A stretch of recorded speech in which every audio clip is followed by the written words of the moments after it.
So who's ever heard of thicket? Thicket. Use it for patients with dysphagia, and you can put it in their water, in their coffee, in their soup, whatever, because of the probability of choking. Well, if you don't have thicket, you can use the psyllium powder. And psyllium will work as thicket. Slippery elm is a tremendous tool. It's great for wounds. But my favorite on slippery elm is which it is a wound, is healing the gastrointestinal tract. It's phenomenal. If you have a sore throat, just take and put a teaspoon in your water, shake it up. It's time to take a swig, and that will, it's very, very fast on addressing a sore throat.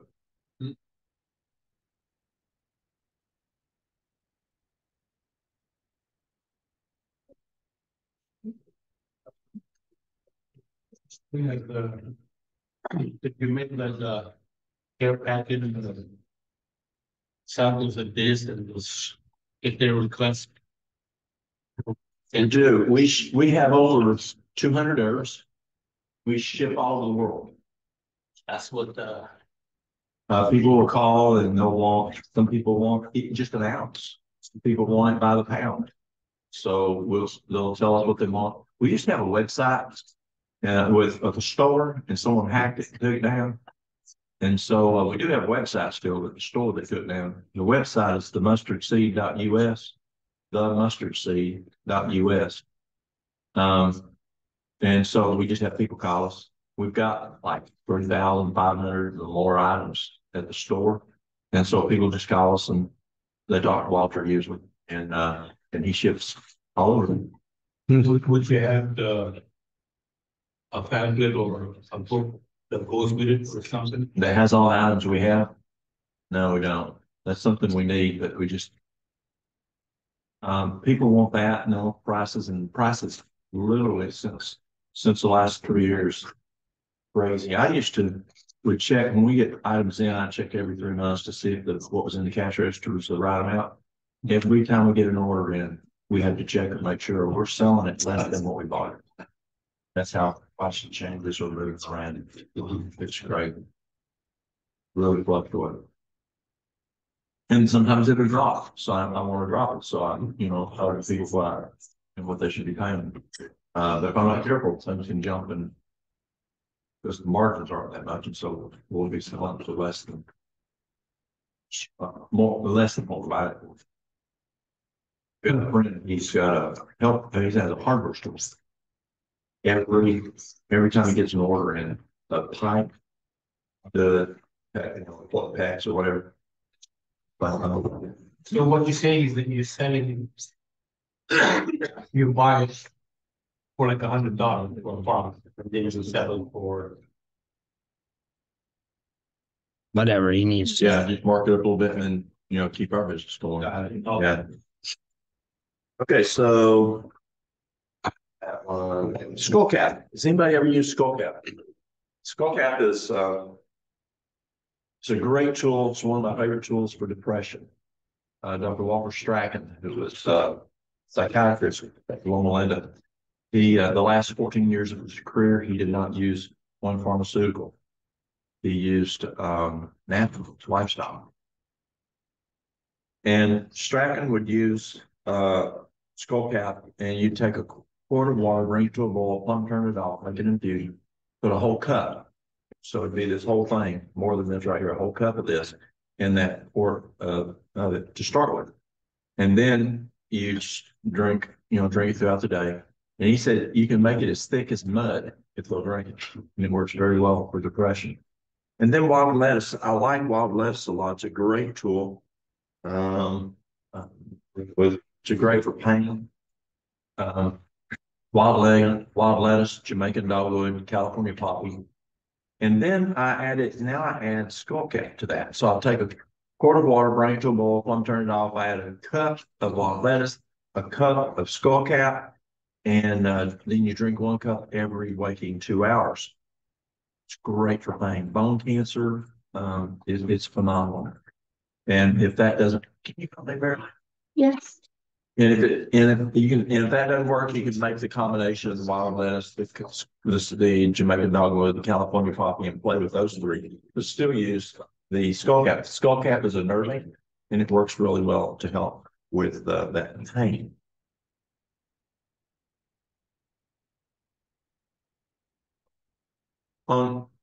Cayenne, again, cayenne. Mary Lou had a brick fall her head one time.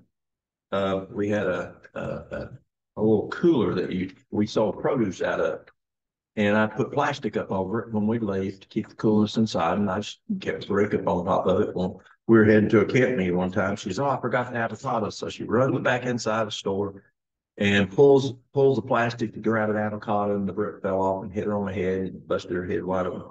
And my son went in and just poured cayenne pepper on it to stop the bleeding.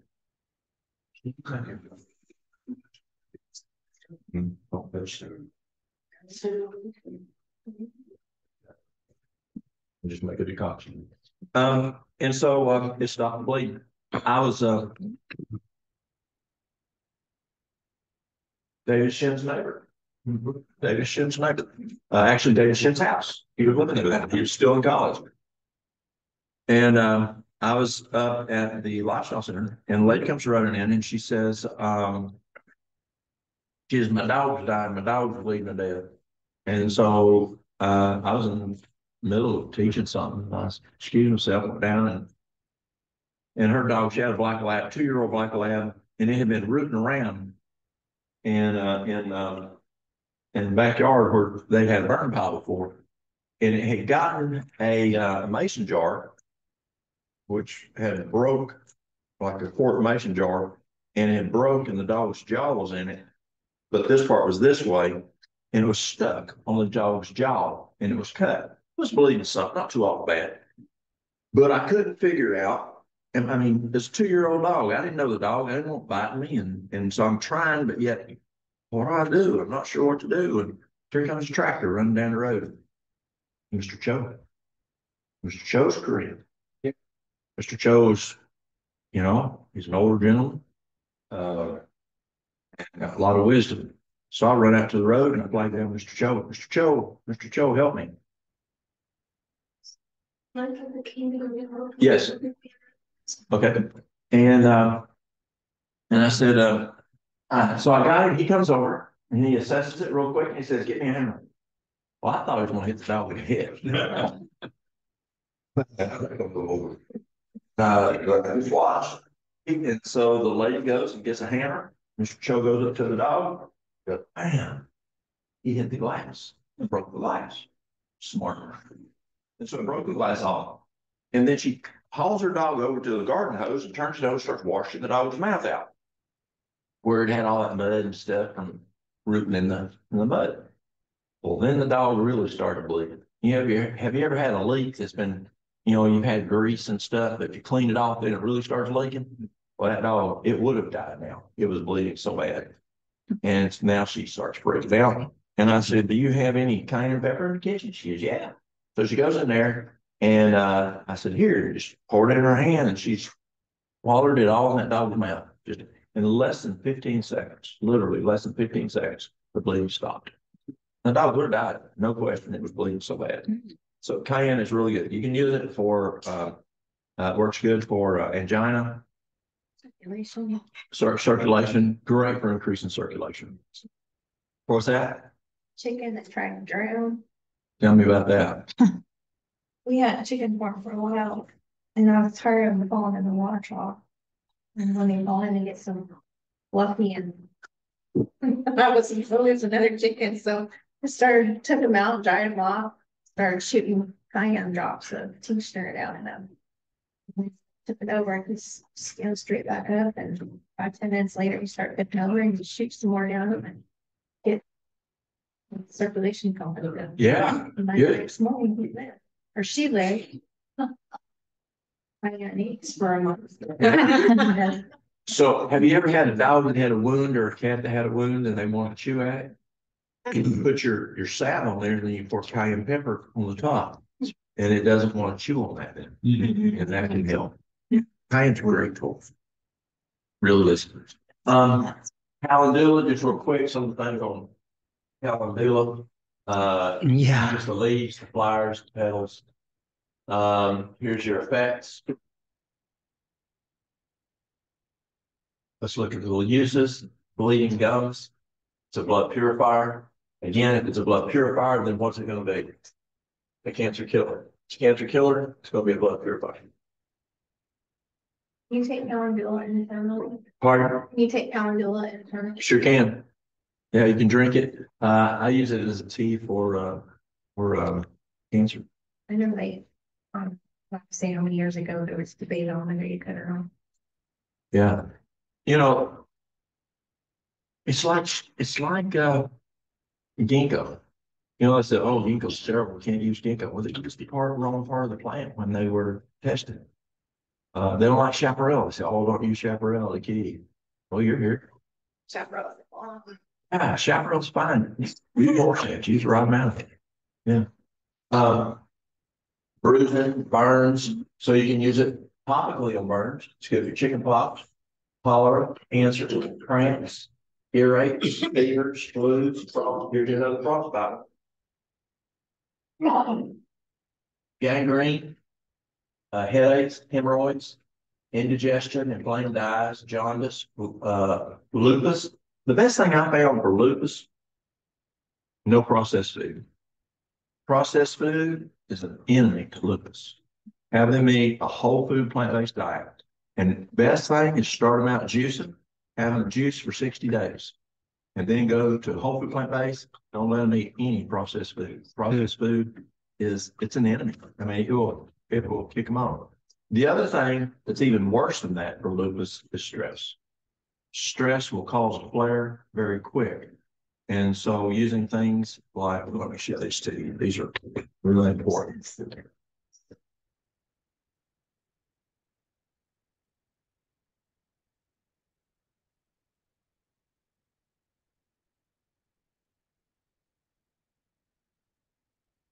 In 1978, I was at Florida Hospital, and there's an old doctor there. And he said, Walt, if you want to help your patients with stress, he said, the best thing I've ever found was B complex. And B complex is phenomenal in helping with stress. It really is. Do it with meals. You can hit the stomach kind of hard, or at least take it with water. Then the other one I learned from Neil Nedley when I took his depression program to be an instructor. And Neil talked about lithium forte. It's not the drug lithium. It's just an element that's in the ground. It's like copper or whatever. When you're stressed, you dump B vitamins. When you're stressed, you dump lithium. When you're stressed, you dump magnesium.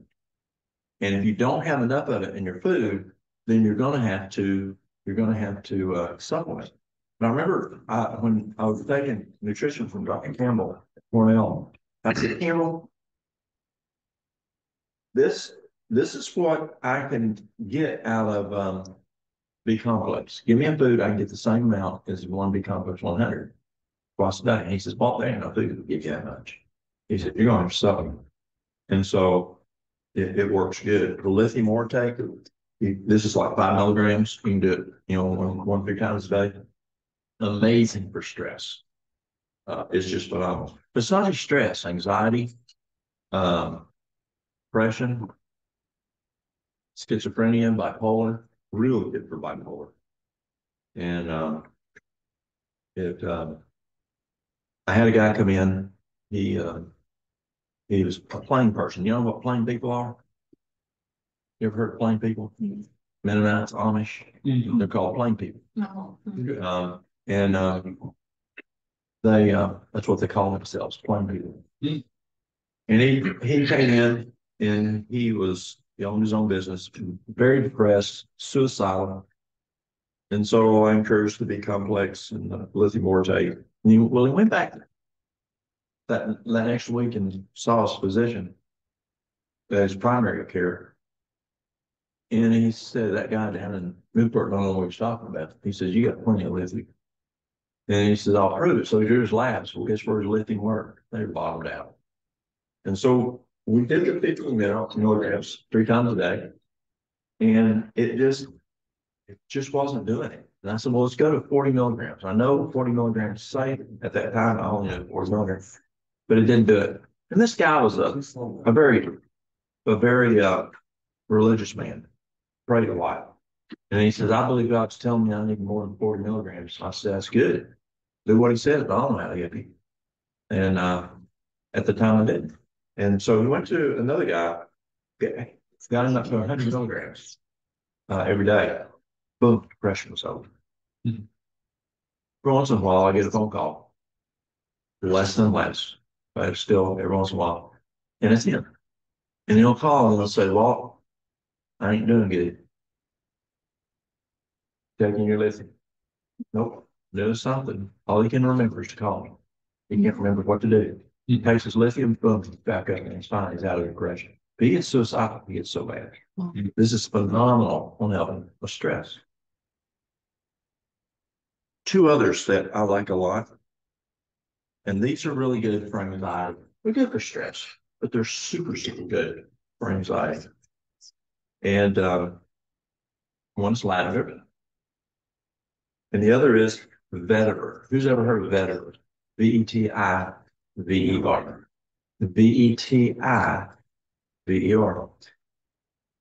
I had a girl come in one day, and I was helping a lady. I had 4 ladies here, helping one lady.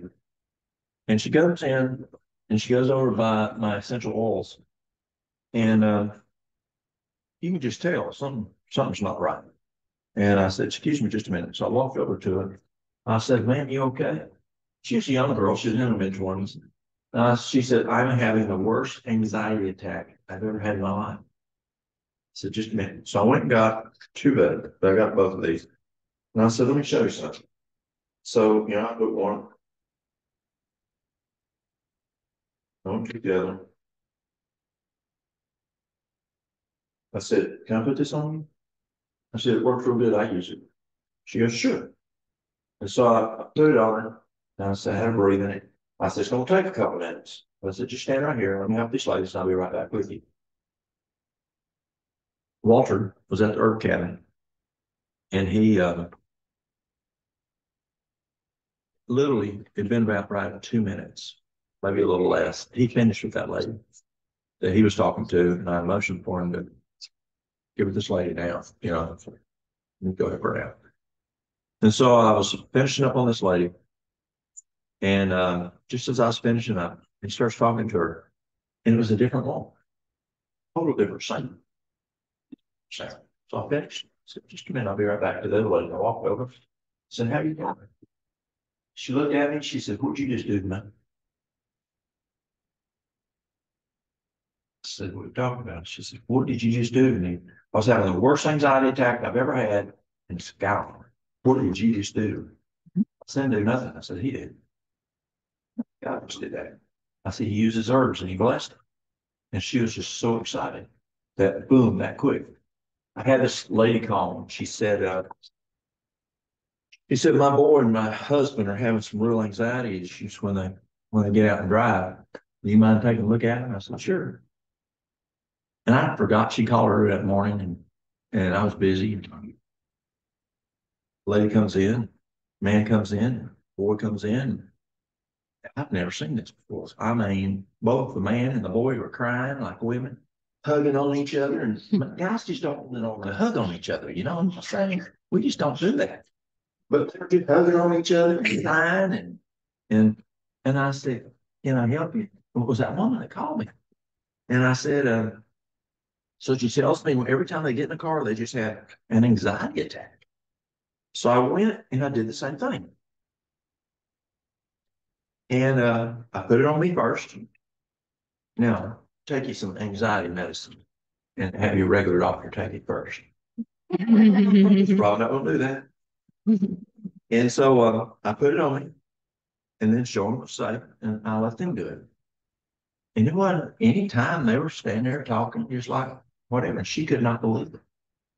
Well, they went on home. She didn't buy it. She went on home to see what happened going on. And she got home and called me. She said, I can't believe it. She says, they made it all the way home and they're doing fine. She said, I'm coming back in and buying them stuff. that's been years ago. Last last December, I was at a little gas station down by our little community in the mountains. And this boy walks in and he says, "You remember me?" I said, "No." And he starts telling the story. And oh yeah, I remember you and your dad. Yeah. He says, "We still use that. That's what we still have to use." But they use this right here. Yeah. Lavender and. Vetiver. Vetiver. I was in Pikeville, Tennessee, teaching a class like this. And at break time, this guy walks up to me. He was a Vietnam vet. He was a medic in Vietnam. And he walked up and he said, "I'm having a PTSD attack." This eye here was just literally going like this. And this eye was just staying. And he says, "Do you have anything I can do?" So I went back. I got it. I put him on me. Show him what to say.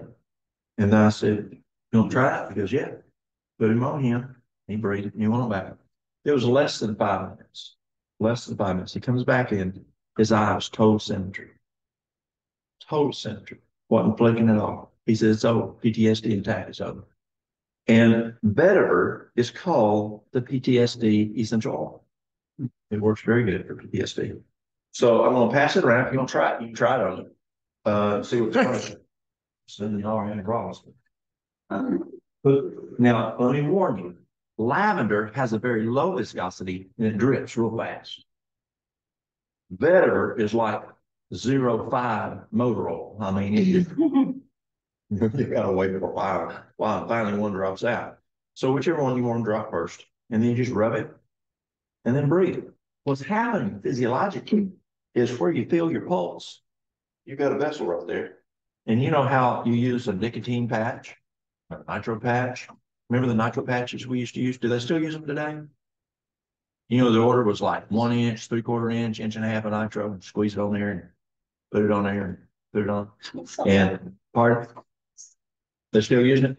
And or you know, it's transdermally. It goes into, well, that's what it's doing. It's transdermally going into the blood here. Then when you breathe it, where's it going? It's going into the lungs and into the blood. So that's how you get into the blood. You can try that. Doesn't matter. I used to put the lavender on first, but I don't guess it matters. So you can pass it around. So what is it addressing? Does that mean there's some imbalance in somebody's, what they should have that's causing it? And A then lot of that's times it addressing can be that? chemical imbalance in the body. Like years ago, I had a motorcycle wreck. Someone ran a stop sign, ran over me, and I got a concussion. Well, I had something good come out of it. I used to like snakes, and I had pet snakes. And at school, we would go catch water moccasins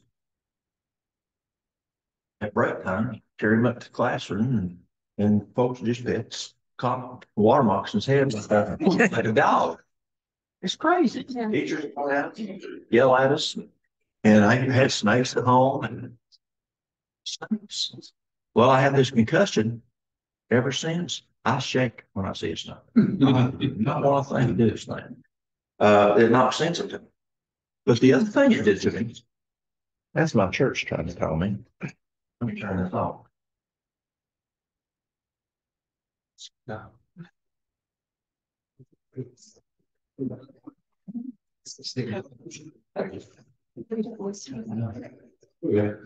So y'all have a church cast where you can send out messages to your members? Oh, I mean, we don't use church cast, but we send out messages. Yeah. So, but what was negative about it, I got something that is called Tourette's. You know what Tourette's is? Mm-hmm. Well, I have Tourette's. And how I manage Tourette's is I got to have my sleep. I got to have my water. Got to have good nutrition. I use B complex. I use Listen Morte. And then if I start really having problems, I'll use that. And, but have y'all seen it? How many times a day do you use that? PRN. Sorry, like. PRN. As needed. Yeah. Yes. And so that's what I do to manage my Tourette's. And now Literally, it can get so bad that I babble, that I can't walk straight, that I mean, I'm doing this, it gets bad if I don't manage it by giving my body the right nutrients that it needs. What's going on? I'm not exactly sure. That's more of a Arvo Khan question as a neurologist. But those nutrients are giving my body what it needs to control the Tourette's. It's amazing. Is there anything that, that triggers it during the day, after Yes. the day, afternoon? Yes, let me be late. Wow. Let me be late. Yeah. Yeah, like tomorrow. That's why I was asking, what time do I need to be there? Being late to the airport, that is not good. I'd rather sit for 2 hours. That's interesting. Yeah. That would trigger, that's one of my worst triggers. Get being late.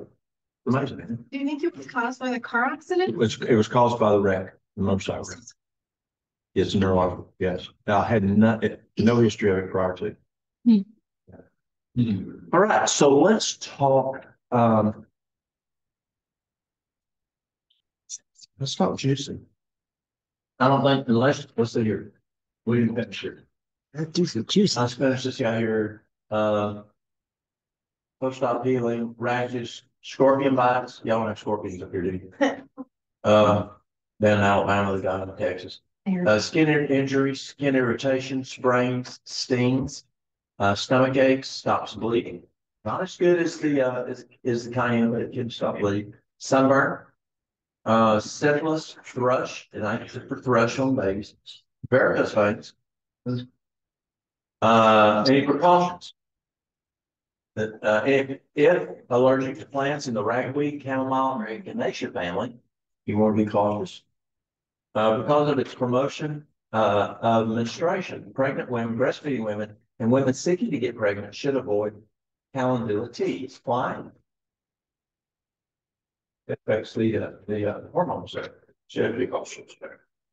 Calendula can possibly interact natively with sedatives due to its muscle relaxing abilities, as well as diabetes and blood pressure medicines. So here's the way the PDR looks at it. Take the meds, don't use the herbs. Swap it around. Take the herb, don't take the meds. And so I'm not telling people not to take the meds, but that's just how they look at it. Cut back on this instead of cutting back. Okay, so juicing. Let's look at juicing.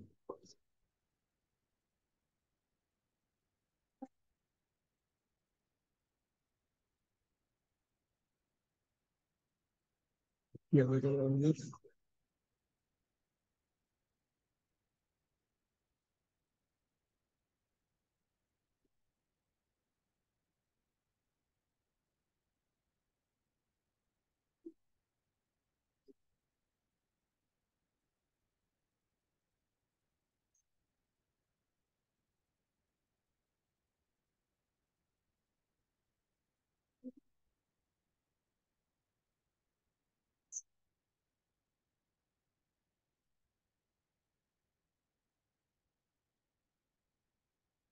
There we go. So juicing. Who's juiced? What is the difference between juicing and blending? One has fiber, the other doesn't. Right. What's the difference physiologically? One has fiber, the other doesn't. Fiber causes time release. So let's say that someone is they're having hypoglycemia, hypoglycemic attack. A low blood sugar is not diabetes. A low blood sugar is not diabetes. A low blood sugar is one of two things. Same thing, looked at two different directions. Either you took too much medicine for the amount of food you took, or you didn't eat enough food for the amount of medicine you took. It's a side effect. It's not diabetes. High blood sugar is diabetes. So let's say you've taken, let's say you've taken your morning medicine and you haven't eaten. So the meds throws you too low. You're taking too much meds for the amount of food you eat. So how do you get that blood sugar up? Now, I had a dietary director. This guy was a chef from Marriott I hired. And this guy would flop around on the floor like a fish. It looked like someone poured a 5-gallon bucket of water on it. That's how, I mean, he would drop down, his blood sugar would drop below 20. Now that's serious stuff. He can kill brain cells. Plus he liked to drink. Not a good thing. And so what do you do for that? Well, yes, you can use some, for that kind of person who's out of it, this isn't going to work. But let's say your blood sugar's low. How do you get it back up? Are you gonna eat an apple, or are you gonna drink apple juice? Why? That's better. Why? There's no There's no fiber. fiber. Exactly. There's no fiber. That is great. Oh, which one's this one? Okay, great. So what happens? So what happens is, if you want to get it in the blood faster, you do a juice. You pull the fiber out. See, an average meal to eat takes 2.5 to 5 hours. When you juice, it's in the blood within 15 to 20 minutes. And so it doesn't take a lot of energy to digest. Now you can take that energy. Now I'm not talking new age energy. I'm talking about what we learned in the red books called vital force. You clear on that? We ain't doing that other stuff. So the vital force that the body has can go to healing instead of having to spend it to digest. Also, when you juice, you're only putting in copious amounts of good stuff, and you're not putting anything else in that could be causing a problem. So there's 2 benefits of that.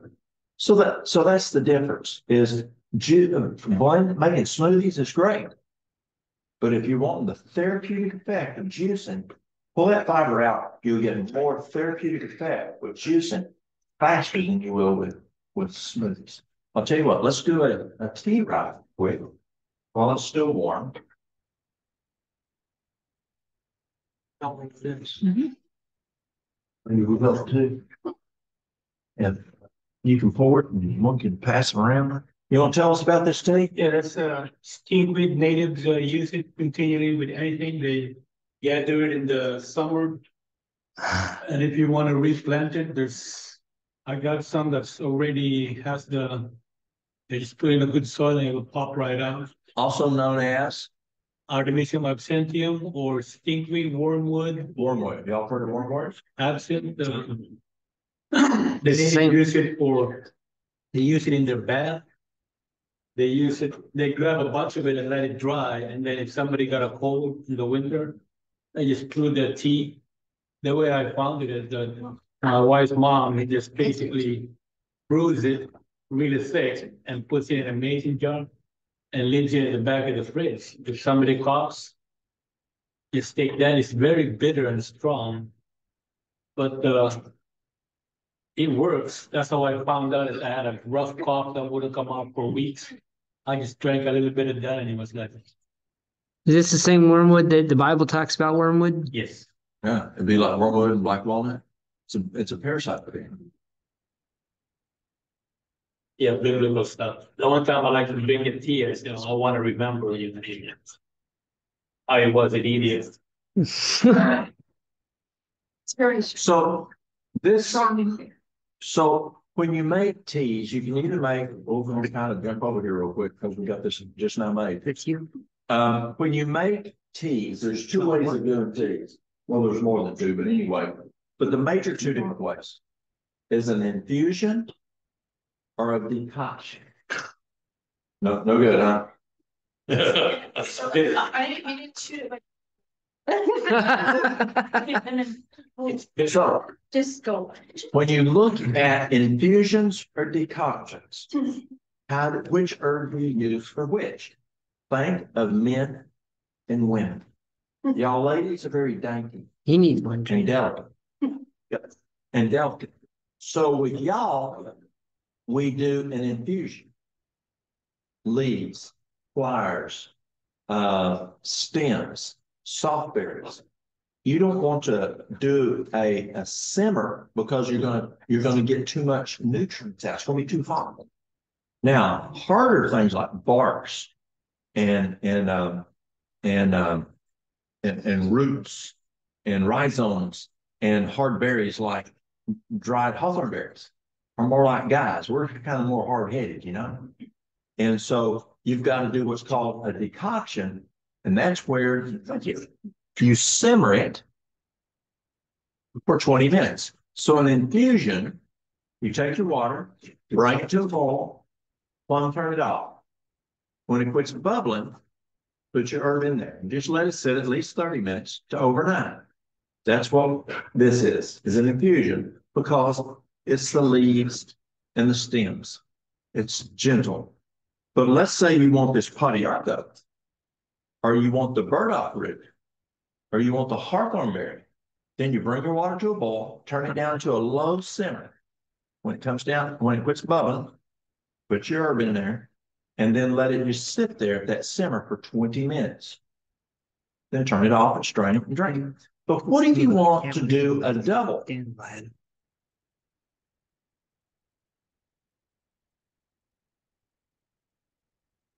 What's it for? What's this for? One's great for parasites. Good for your throat. It's good for your lungs. What else? Some people, old people that got cancer thing and the hospital tell them to go home. I've known a few people that refuse to die. So they try to figure out, they go to natural stuff and then they go back to herbal stuff like these and they live. And it's anything that they use it like it's a cure all for them. Now, Did you use the fresh leaves or the dried leaves to make this? Yeah, the fresh leaves right now, but you can also grab a bunch of them and let them dry, and they stay good for a couple of years. What I like to do is some people they want it freshly like this, but I just take a bunch of them and just take the leaves, the soft spot, put them in what do you call Costco thing, Not bad. make it into a paste, and put in a small ice cube and just freeze it. And then if you want, just drop that whole thing like that, and it's pretty potent. It can help reduce pain and swelling and digestive problems. now, yes, ma'am. There any contraindication? They people will tell you that it takes too much, it's poison. But according to the history that I was looking for, why is it poison? But in the year of the artist, Edgar Allan Picasso and all those guys, they were drinking this in Europe. They call it absinthe. Well, they were drinking too much of it. It's a concentrated form with alcohol on it. They're trying to get a hallucinogenic effect out of it. Correct. They were trying to, because it does have a cannabinoid on it. When you drink too much of it, it was banned in the US for over 100 years. But the remedy of this, the cough is gone. I went to the store over there and I bought everything I had. I emptied the store because I had this cough. And it would not stop until her mom said, drink a little bit of that thing over there in the back of the fridge. I drank it within the hour. Not even an hour, and I'm going, oh, okay, what is? Then from there on, I researched it, and lo and behold, it was. They put it in their bath, they put it in everything. People even chew it. So as you look at herbs, yes, you can drink too much. You can drink too much golden soup. You can drink too much. My favorite, chaparral. She's got a different tongue. This stuff is much worse than what you just drank. But for her, she probably likes this better. That chaparral? Yes. Just let me smell it. That growing Wilson? No, there's a. And the high deserts of, the mountains of California. So when we look at, let's say that you want to mix two herbs and make a tea. One is, let's say you want to make a cancer tea and you want to combine burdock root and you want to combine chaparral. So what you'll do is you'll take, and it can be stronger than that. That's not that strong there. It can be stronger. So what you do is you take the one that you do the decoction first, the burdock root, you bring your water to a boil, turn it off, put your burdock in there, let it simmer at low heat on the stove for 20 minutes. Turn it off. Then you can make your infusion with your chaparral, let it sit at least 30 minutes, and then you have both a decoction and an infusion based on herbs that are either hard or delicate. Yeah, I like it. It smells better than it tastes. It does. Yeah. I like the smell of chamomile. I wish chamomile tastes as good as it Right? does. I grew up eating it, so. All right. Most herbs don't taste good, just so you know. All right. So let's look at juicing. I like it.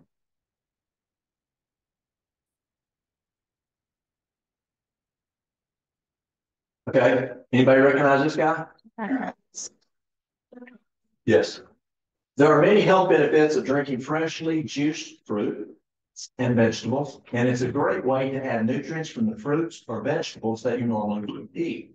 Fruits and vegetables retain most of the vitamins, minerals, and plant chemicals, phytonutrients, that would be found in whole versions of the fruits. These nutrients can help protect against cardiovascular disease, cancer, various inflammatory diseases like arthritis. Valuable compounds called flavonoids and anthocyanins are abundant in a variety of fruits and vegetables and guard against oxidative cellular damage, which comes from everyday cellular maintenance and is exacerbated by exposure to chemicals and pollution. So Dr. Oz is saying, yeah, it's a good thing to juice.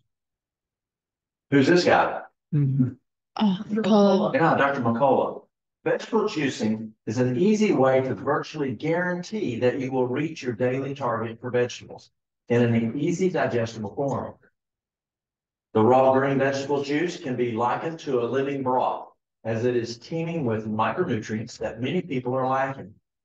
People should view vegetable juicing and remember, and as a regular part, people should view vegetable juicing, and notice he says vegetable juicing, as a regular part of their diet and not just a fad as they engage in once or twice a year. The bulk of one's juice should come from organic green veggies, spinach, celery, kale, Swiss chard, etc., not fruits, which are high in sugar, fructose. And so I'll use maybe a little apple, but most of the juices we do are just vegetable. Dr. McCullough adds, there are 3 reasons why juicing is a phenomenal health habit. Juicing helps you absorb all the nutrients from the vegetables. This is important because most of us have impaired digestion as a result of making less optimal food choices over many years. And they find that people who eat the affluent diet, we've messed up our gut and we don't have adequate absorption in our gut because of, over the years, the standard American diet. And so what he's saying is when you juice, you will absorb better than if you're eating just regular foods because of how we messed up our digestive tract.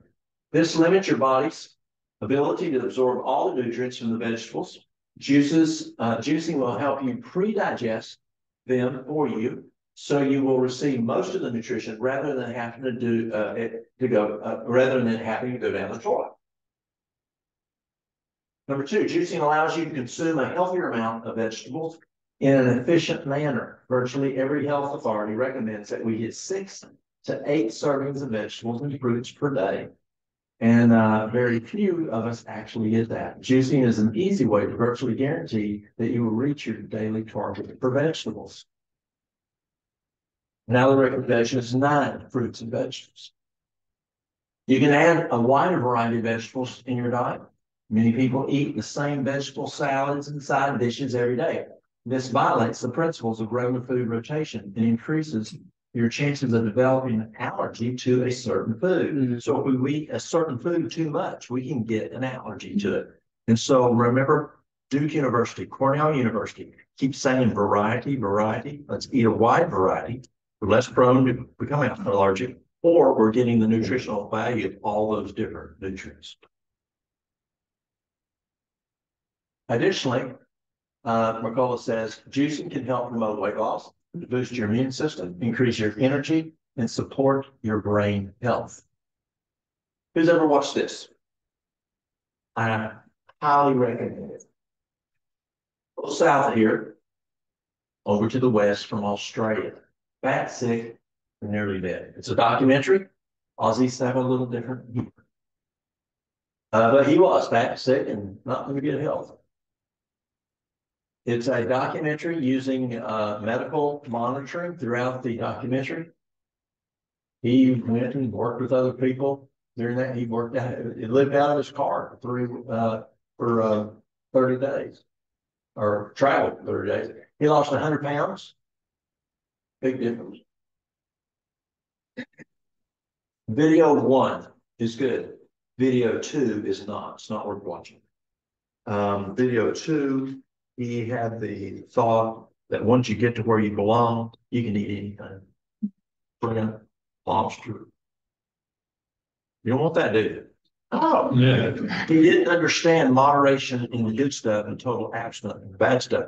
And then what he said was, if you get worse again, just come back and reboot. Well, let's just fix it and then maintain. Don't keep putting your body through going back.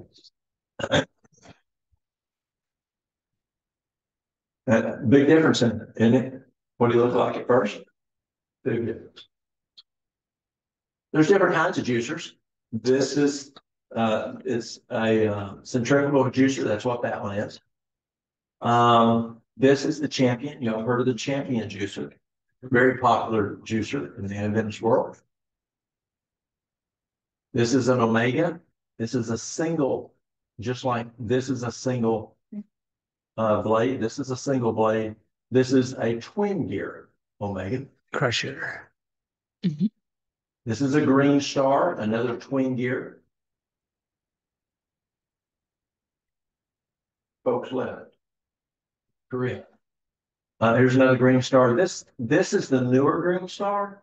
If you're going to get a Green Star, it's still recommended that you don't buy the new brand, the new model. Get the old model. It is holding up much better. It's just more durable. As I talk to my supplier, this guy is a unique guy.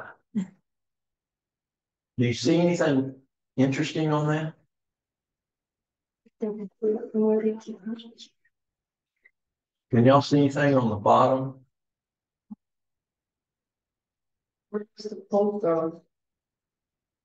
You see anything right there? Yeah, 3 angels. It's the 3 angels that used to be on our signs that fell off. It's now on the juicer. The juice comes out here and the pulp comes out here. It's a very, very good juicer.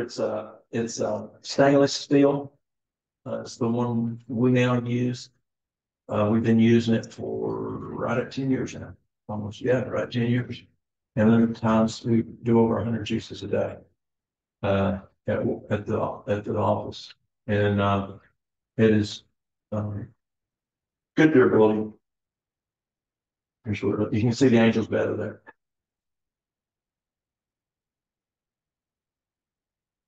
It comes out of Korea. It's an Adventist company in Korea. This is the big one. It's huge. That's making juice. And then this guy's the Rolls Royce. Who's heard of the Norwalk? The Norwalk is the Rolls Royce. That guy's it's a good juicer. It's very expensive. Yes.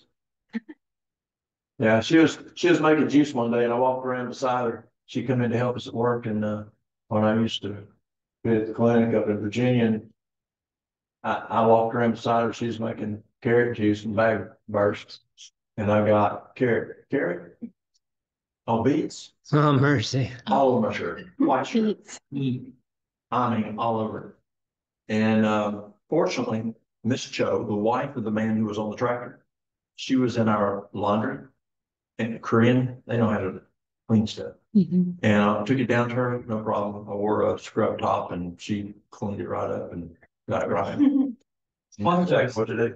Housewives, what are they, Well, that one right there's 2,400. and the other one? Which one? The Super Angel. The Angel, that one runs right at 14. And actually, it just went up, I think. I think it's now 15. Yeah, it's 15. Yeah, the difference in them. A good deal, aren't you? So I'll tell you the difference. We had a good deal. This guy here, when they measure the magnesium in an 8-ounce glass, it's about 5 ounces of 5 milligrams of magnesium.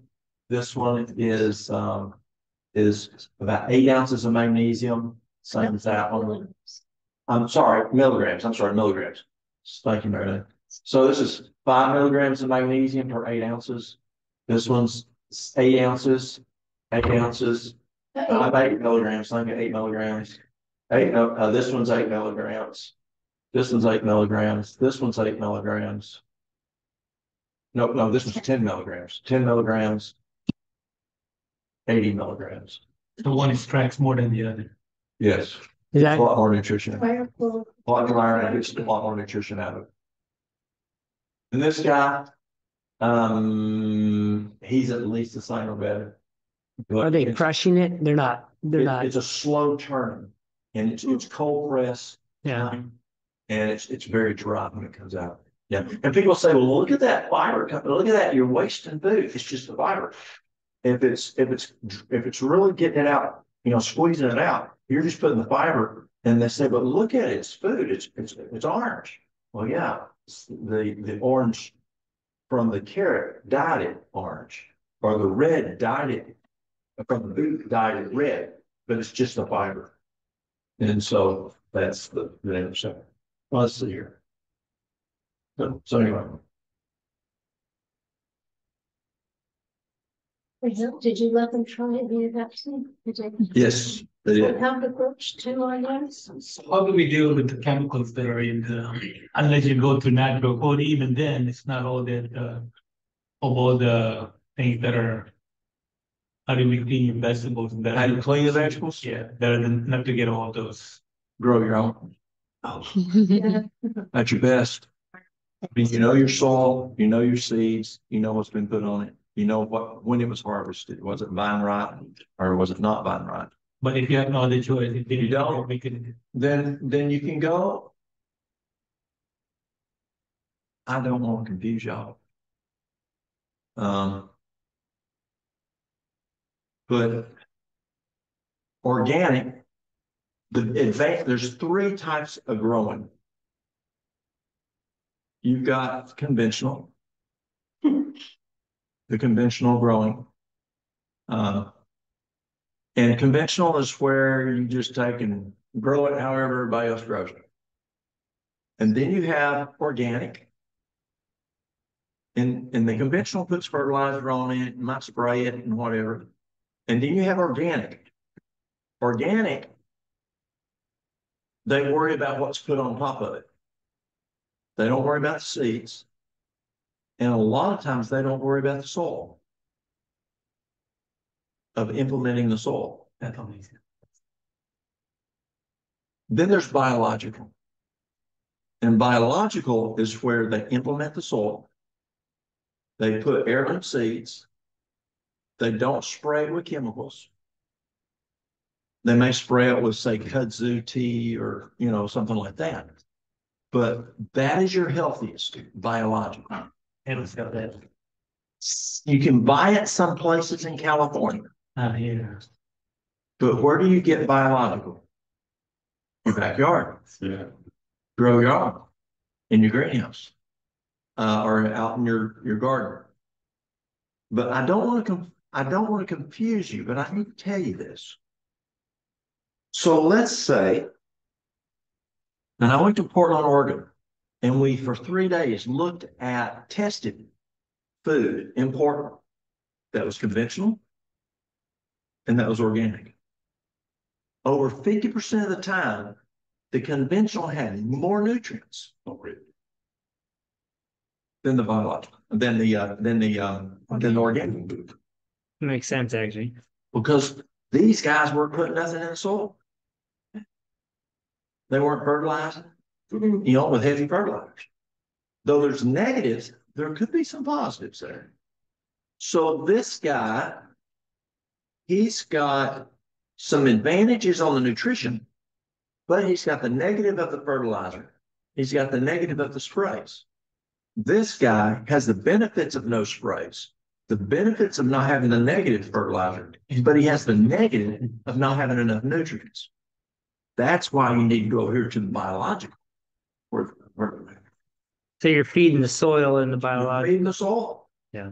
And then you're using heirloom seeds, which heirloom seeds, the hybrid seeds only take up 40% of the nutrients that the heirloom seeds do. And that's according to the University of North Carolina, Department of Agriculture. And then it's not sprayed with garbage. So that's your best. And again, where do you get that? That's your best. Yeah. Now, don't do this. When making juices, I had this lady call me one day, and I encouraged her and her husband to juice. And she said, she was angry. Have you ever had someone call you up just angry? If I was there, she would have eaten me up. She was angry. And I said, hello, why are you trying to kill me and my husband? It wasn't like that. She was screaming, why are you trying to kill me and my husband? And I said, what are you talking about? She says, why are you trying to kill me and my husband again? I said, ma'am, what are you talking about? She says, you told us to juice, and we're peeing and pooping blood. Oh, the beets. I said, ma'am, do you put any beets in there? Yes. What'd you put in there? She said, I put 2 whole beets in each one. I said, ma'am, you and your husband are peeing and pooping beet juice. Oh, okay. Goodbye. So I'm sorry. I had this guy come in one time, and he was a psychologist. And he comes in, he goes, I have blood in my stool. And we knew him. We had, personally knew him. We didn't think there were any issues that would cause that. And we did know that beets were in. And that he liked beets. And so the nurse said to him, she said, Dr. So-and-so, did you have beets for dinner today? Or the other day or whatever? Because, it takes some transit time. And he says, yeah. And she said, I'll walk your blood, but she says, I bet it's beets. So she walked it. I'll walk your stool. And there was no blood. It was just he'd eaten a whole mess of beets. And he had red in his stool. So we're going to juice. Beets can be a real detoxifier too, and some people can't handle a cold beets It's true. at one time, just so you don't know. And if you watch the movie, where was Joe on day 3? I don't know where I was going. He was in bed. Yeah, it'll make you sick. He was so toxic that it caused a Hertz syndrome.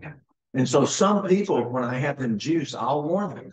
Don't be surprised. You might be in bed day 3 because your body is detoxing, your liver's trying to make up for all of it. Yeah. And again, as I mentioned the other day, the University of Alabama at Birmingham, a patient who is severe cardiac risk, who is in cardiac failure, they will have them juice like this for 70 days. And there's adequate nutrition. Provide that heart that's in significant heart failure. But remember, the second major function of the heart is digestion of food. And it doesn't take a lot of energy to digest this. And so what they do is they juice those patients for 70 days so that it allows the heart to take a rest and not have to, every time they eat their steak and potato, they're not trying to run up 3 flights of floor. Okay, so we're going to do some juicing, and Mary Lou's going to help us. But we need help. So who's going to come up and help us at first? This is a centrifugal juicer. And this will, it's fast. Really is. An extension. Right there. Oh, good job. Thank you. So that. There's a.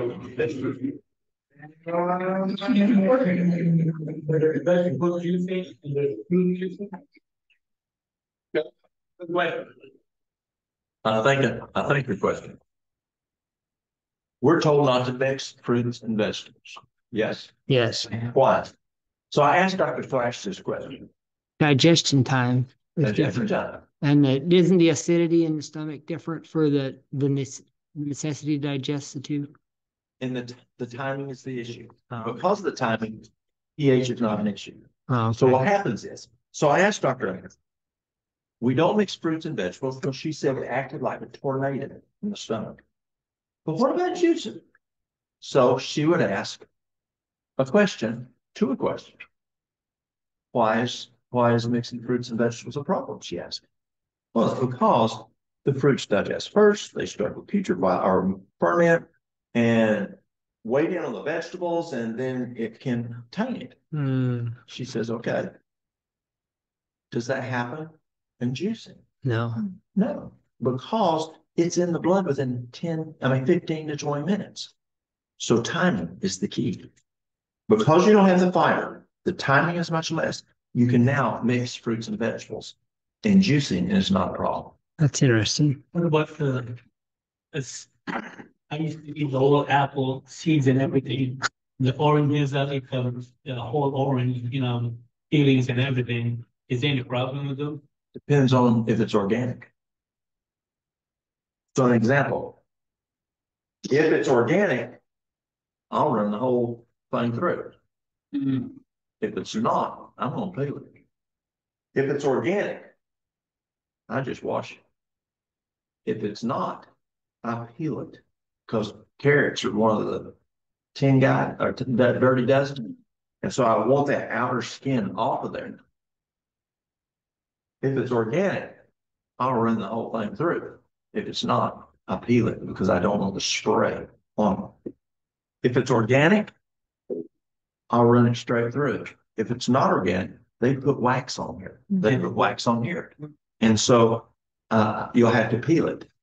So that's another advantage of doing organic so that you don't have the wax, you don't have the sprays. Don't they wax organic apples too, though? Not supposed to. Usually they don't. Interesting. Now, in Tennessee, the law is if you sell produce, you have to state what chemicals are on that produce. I don't have to do that because all of mine are organic. So when the inspector comes, which he came this week while we were here, he came and looked at everything. And because I only sell organic, I don't have to say what chemicals are on here, what chemicals are on here, what chemicals are on there. A lot of people don't do it, but that's the requirement in Tennessee. I got a question with the pineapple. Do you put the whole pineapple or do you cut them up and stuff and just put the? I only put the. Okay. I only do the inside.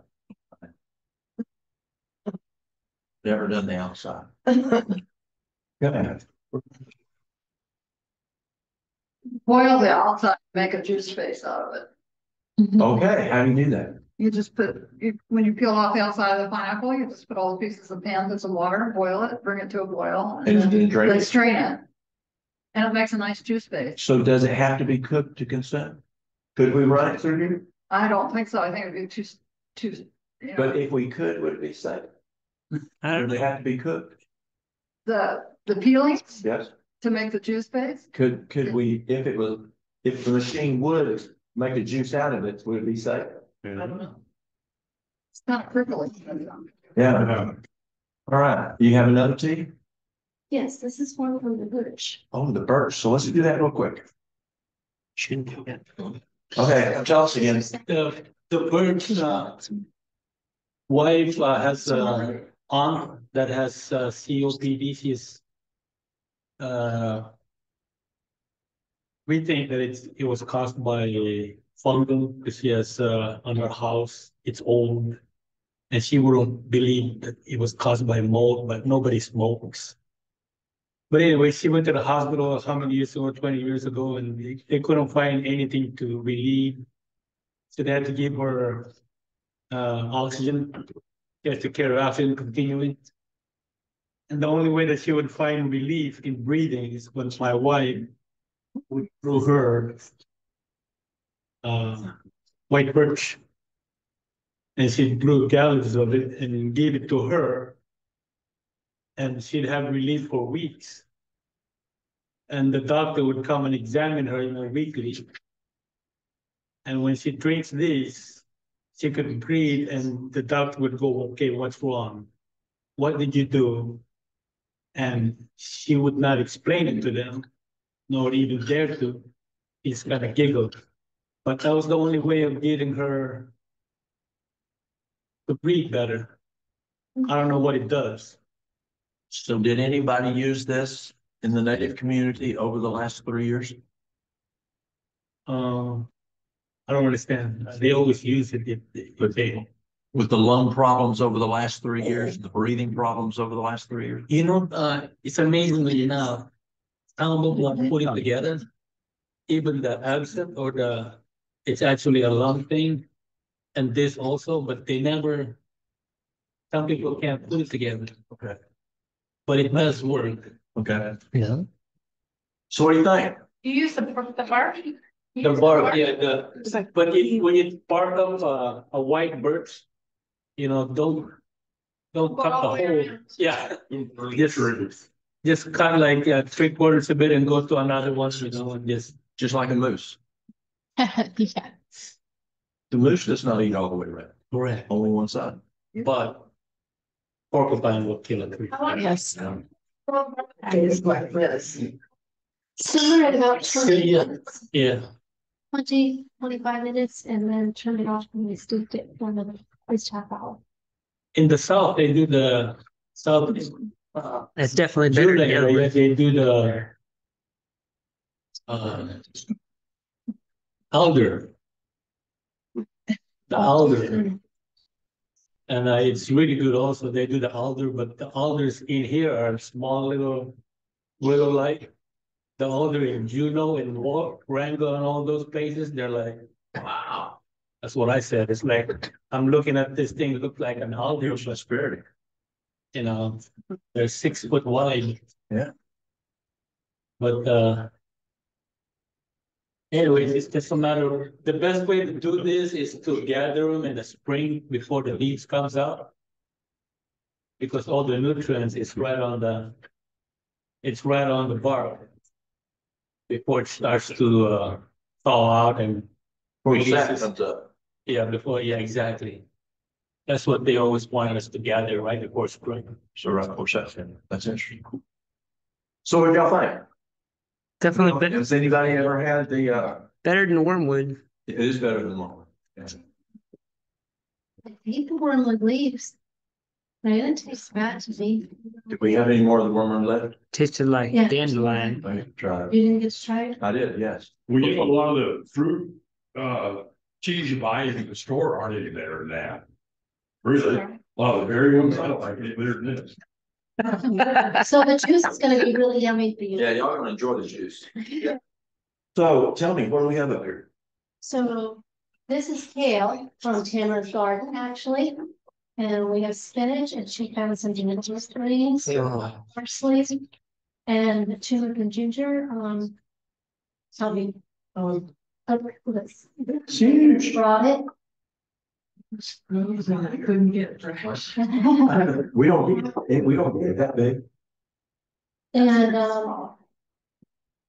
spinach, Ours is like, this is small. celery, cucumber. So we're gonna do one green juice. Okay. We could probably have a little bit of extra, some of what people left, so I know. I'll cut Make back a bunch. on We'll just, let's make a bunch and Okay. we'll just make it all, make it. So we're gonna leave a little bit of spinach for the red one, but we're gonna use all the greens. And not all the celery. Okay, so That's just gonna, be tough, but who's gonna help what us? the hell? Would this be like Rachel? would this be the right component for having like electrolyte? Okay, all right, good. Would this juice Oh, it helped with electrolytes. So usually. Absolutely. Yeah. How long does it keep? How long does the juice keep? So let's answer that question real quick. How long does the juice keep? It depends on how you prepare it. Now, Dr. McCullough, who was just speaking there, he has people take a mason jar and fill it plumb to the top and put your top on so you don't have any air in it to oxidize and put it in the refrigerator. Or you can, do you know what a food saver is? Sucks air out of bags. They also make it with a top, small mouth, large mouth, where it will suck the air out. But you have to be, this is very important. You cannot be within an inch of the top, or it will suck the juice up in the machine, mess up your machine. So you can only fill it up to an inch to the top.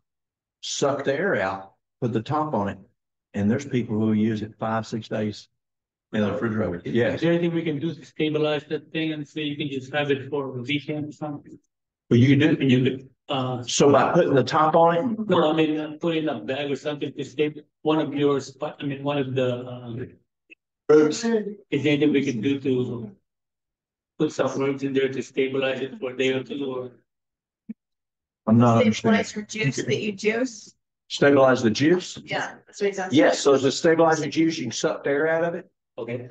put it in the refrigerator. It's good for 5 to 7 days. You have it in the backpack. In your backpack, yes. What you can do is freeze dry it. Y'all know what freeze drying is? Yeah. You can freeze dry, take the powder, figure out how much liquid was there and how much volume to know what percentage and get your ratio. Take the powder and it will last a year. Actually, if you put it in a sealed container, it lasts 25 years. Yes. Lyndon. He was doing freeze, somebody was sending you freeze drying. Yeah, sister-in-law. So you can take this juice, freeze dry it, Really? and now that juice is good for 25 years. Vacuum pack it. Just water in and drink. And you put water in it and drink it, or you can just take the, just take it. Need Really? powder. Yeah. You just take the powder. Well, how do you spit it? It's a special machine. Yeah. It's a special. Those are barbers. I'm gonna give you guys some to take. Okay, Thank you so much. good. Thank you. Yeah, because you're helping me. Thank you. Let me tell you, I get excited about my produce and my herbs when they come in those orders. I order a lot of stuff, okay? My produce, this is the best thing we have in the store. When it comes in and the organic produce truck comes, it's just, you can see it's my face just lights up. I just love it. And then with the herbs to me, it just does so much good for people. The herbs, the teas they can make, poultices, and the blessing it's been in my life and knowing that can be a blessing to others. So those are my favorite. There are some gloves back there if you feel better. If he can just use some sanitizer or wash your hands, do you all feel okay with that? Yeah, Okay. I'm good with it. My husband feels like gloves sometimes aren't as sanitary. When you wash your hands. I'll wash my hands so they can flavor the. Thank you. Yeah, the problem with gloves is my staff, they put gloves on and they touch everything and think they're clean, but they're touching the trash can, rubbing their nose and whatever, and but wash your hands.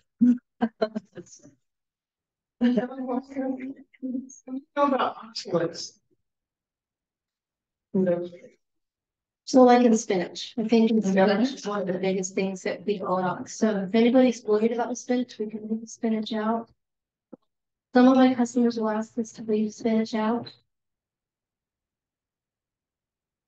You have an answer for me, honey? I don't, I know of, but I just don't have the experience in it. Okay. So I'm gonna just also. Order these. Okay. Stuff. Here. And is anybody familiar with this juicer? Because I don't usually leave, Okay. I don't usually take the core out. I just cut them in quarters. Is that? It should be okay with this one. I haven't used this one myself, so. Is that a Jack Lang? It's What's that? Kind of Jack. brand new, so it's fine. I think it's a Brazil. Is that right? Yep. Yeah, it is.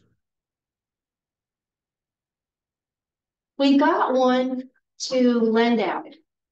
Unfortunately, that one didn't come back, and I don't think we've ever gotten another with that. The champions usually come back. Sometimes it's a while, but we lend them out to people, cancer patients, or people that can't afford to get a juicer. We'll get some So juicers. tell them about the champion.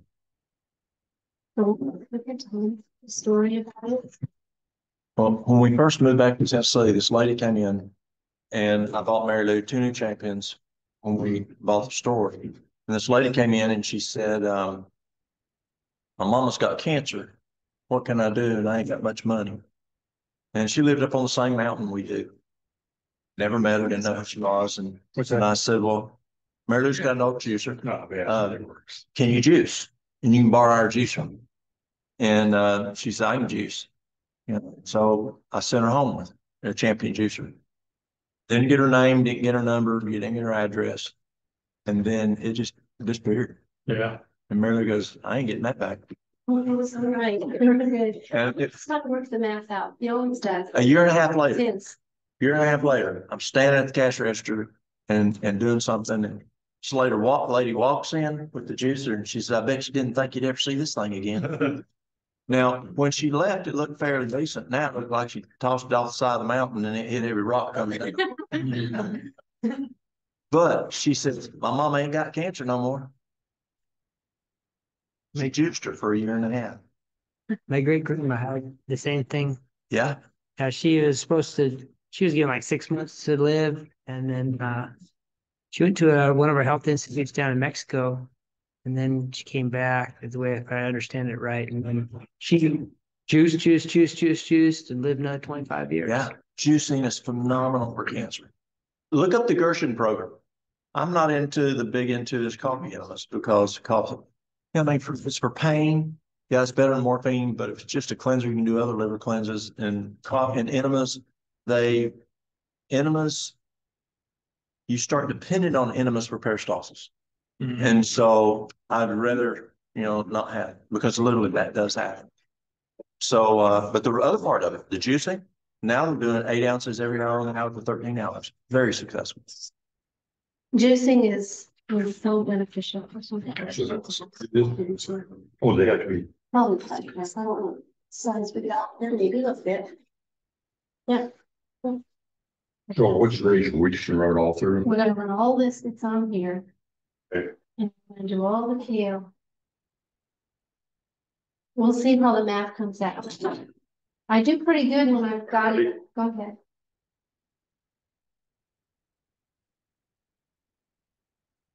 Brian. Not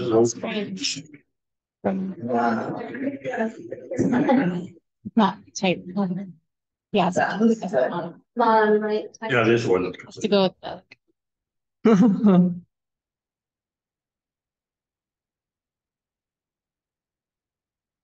Pink is all we have. No. All into this.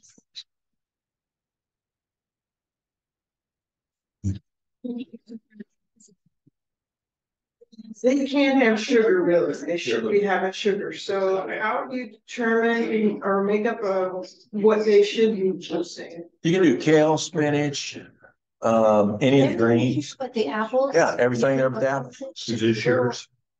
Carrots, they're kind of sweet. Well, remember Lorraine Day. Lorraine Day only used carrots. Yeah. And then have you ever read the book, The Great Cure? All they do is grape juice, and I don't understand it. I don't get that. I met a lady who read The Great Cure. Yeah. She had uterine cancer, significant uterine cancer, and she did the Great Cure just drinking Concord grape juice, and it went plumb away. She didn't do nothing else. But that's prayer. Yes. Okay,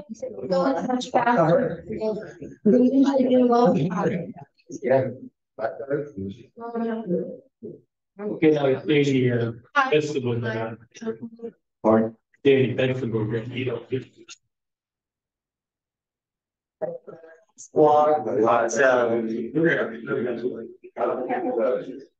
know. Yeah, you can leave it on. Leave it on. Leave it, let it run. Ready to go back on the top. Okay. They're meant to just keep going.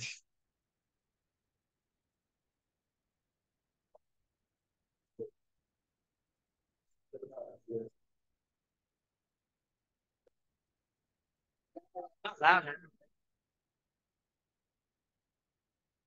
Smells like cucumber. Smells like cucumber fish.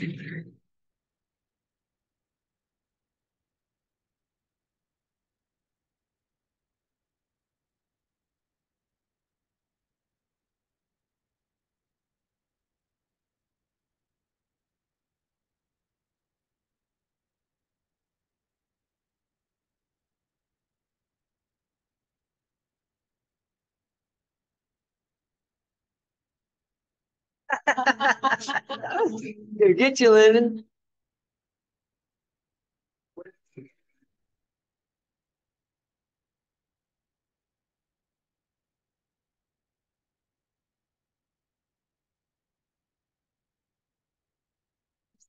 She's sensitive to it. Well, she's like it. She's sensitive to ginger.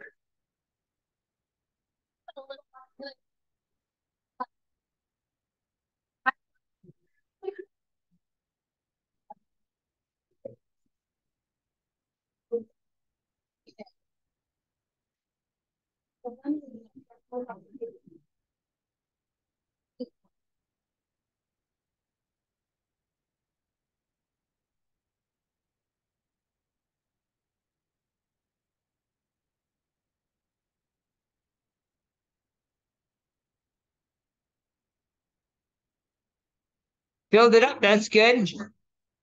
Mary Lou, do they have a kitchen strain? Yes.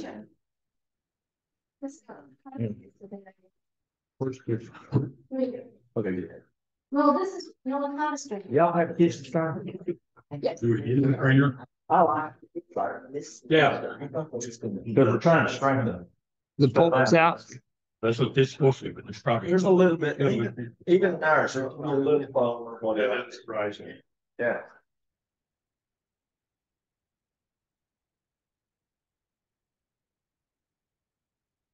Good thing you brought this straight.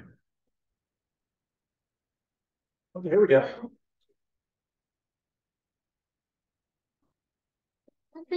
No? So like, You have a smile? What we got here? Okay. Yes. Yeah. We'll just put this. Will that work?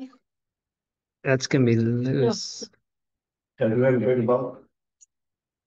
You got yeah, a to bowl? put Do that in. you have a bowl? I still think it's gonna do much. Let's try. If you got a big bowl? Thank you. We got to be with it. Yeah. We're fixing fun. Oh, you run all over it. So we're gonna actually go to all this through. Okay, he's on out of the agreement, so. Yeah, so the big bowl of help. So Mary will make, I mean, she'll make a big bowl of it. Well, I have a big, Big pot. yeah, I make Perfect. 20 to 50 a day. This worked perfect. Okay. Yep.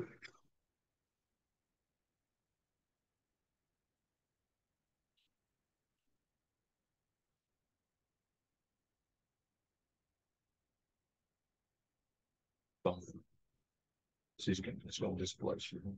You have a place that you dump this. Yes, sir, that bucket right there. Okay. So do you want it to come out? Right, yes.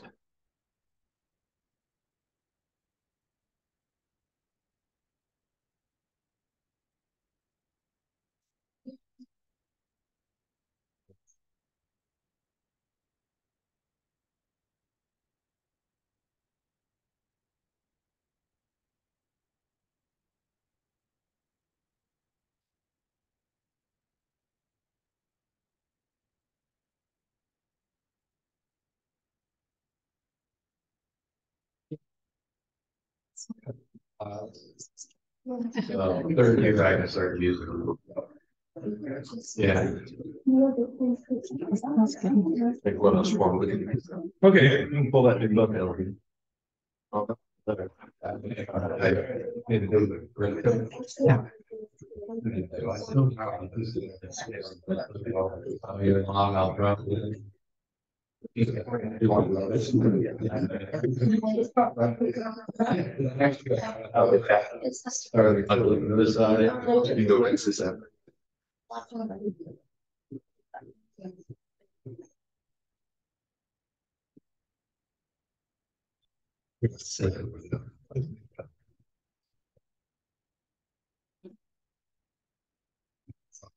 Tricks. I mean, we don't have to do something. Probably not. Like that. I don't know, it's just. Okay, someone else want to try? Oh, Now we gotta rewash them. We have one. you got one want to try? Come on.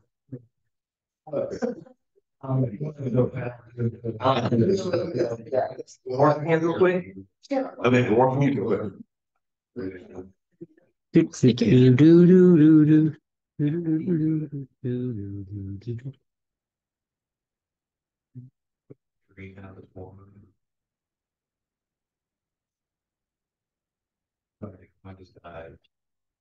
What? He didn't questions to him. No, we're swapping. We got a young antenna. We are gonna need a bigger budget problem. Yeah, That's okay. so we're not gonna do anything on this one, where the beets or carrots. Or Okay. any of that, so just the other carrots.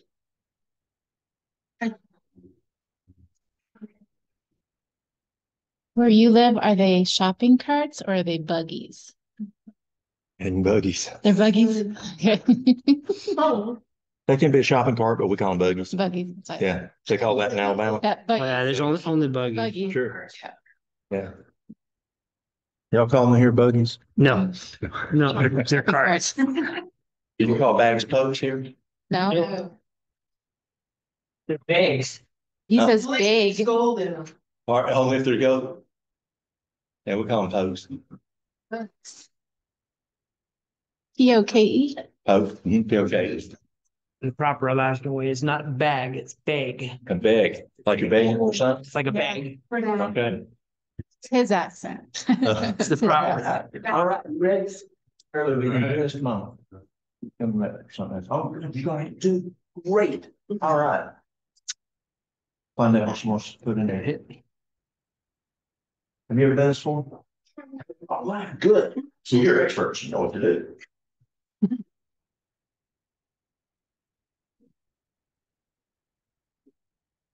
Any particular vegetables to completely stay away from juicing? You know, I've never juiced, as you said, squash. Mary, you know any reason why we could do eggplant or squash? I've done zucchini, Yeah, okay. I've done, sweet potato. Yes, sweet potatoes are It's good. not Raw? Yes. Okay. how much juice comes out of it, but it's similar to carrot probably, so.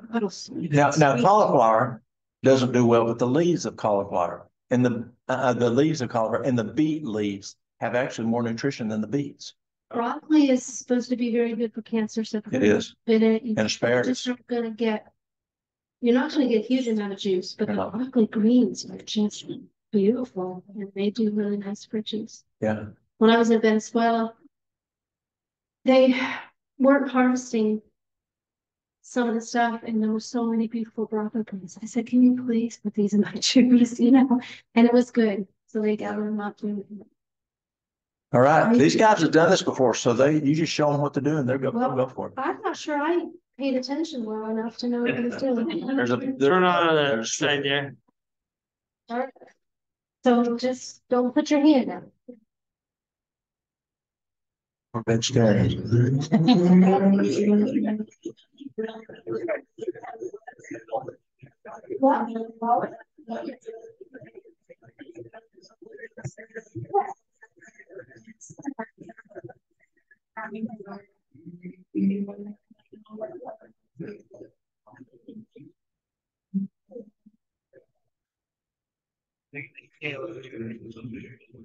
Put in a whole bunch of it. Fill that thing up.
Get it down in my terms. B section. I I think it's just because you turn it on in the section. Yeah. Okay, so now we can go. That smells good.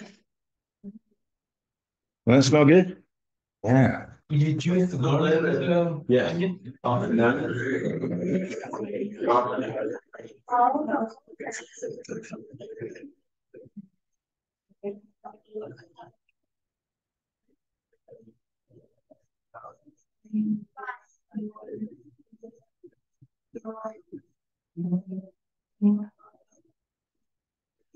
What?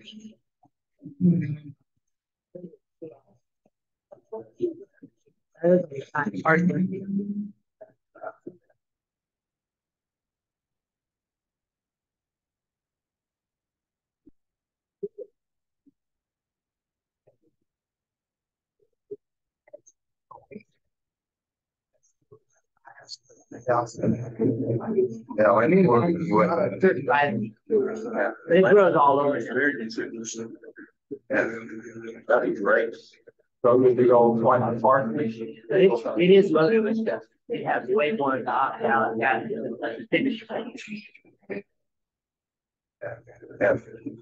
So we have to use that for we have option questions.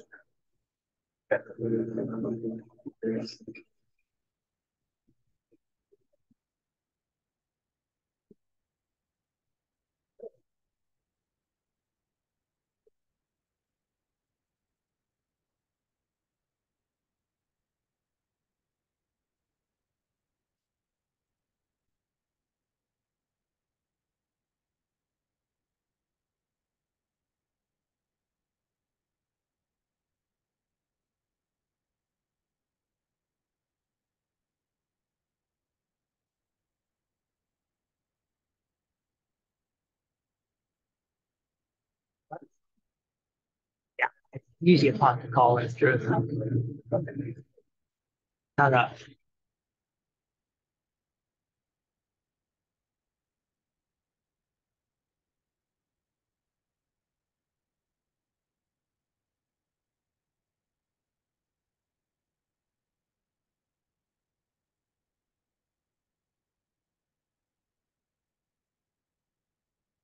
Put them all at the same time.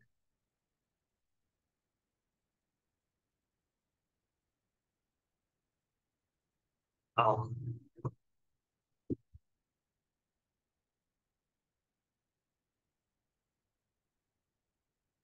Ah, that's better.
I'd have to get that, hydrogen peroxide here.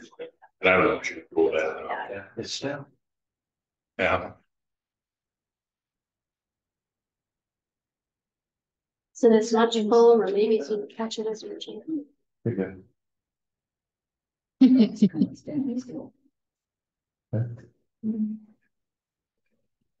Okay, we got We're another gonna one. stir it and taste this one first. Okay, we're gonna taste it. I'm gonna This is see. not good at it. Yeah. Let's do it over here. I'm gonna see if it's okay here, because And what Marylou's doing here, she's tasting it. Have you ever tasted one piece of vegetable or fruit and then taste another and taste different? Even though I'm gonna give you her recipes. But even at her recipes, what she does, we'll do it every day. She'll test to see if we need a little extra this or a little extra that, because we're wanting the outcome. And so our customers are looking for that specific taste that comes out of the belly. And so we may have to add a little more apple or a little more ginger or a little more lemon or whatever to get that taste, because they're not, they're just different. So you have to taste it.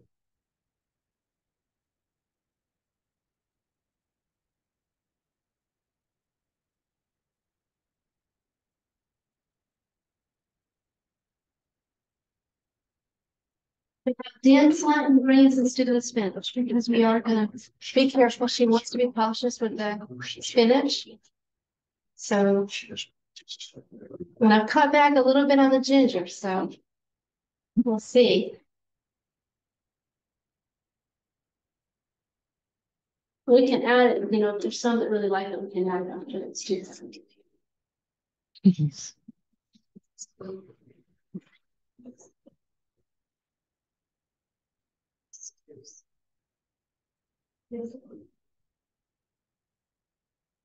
I think it's pretty good. I would want more ginger, but it's pretty good.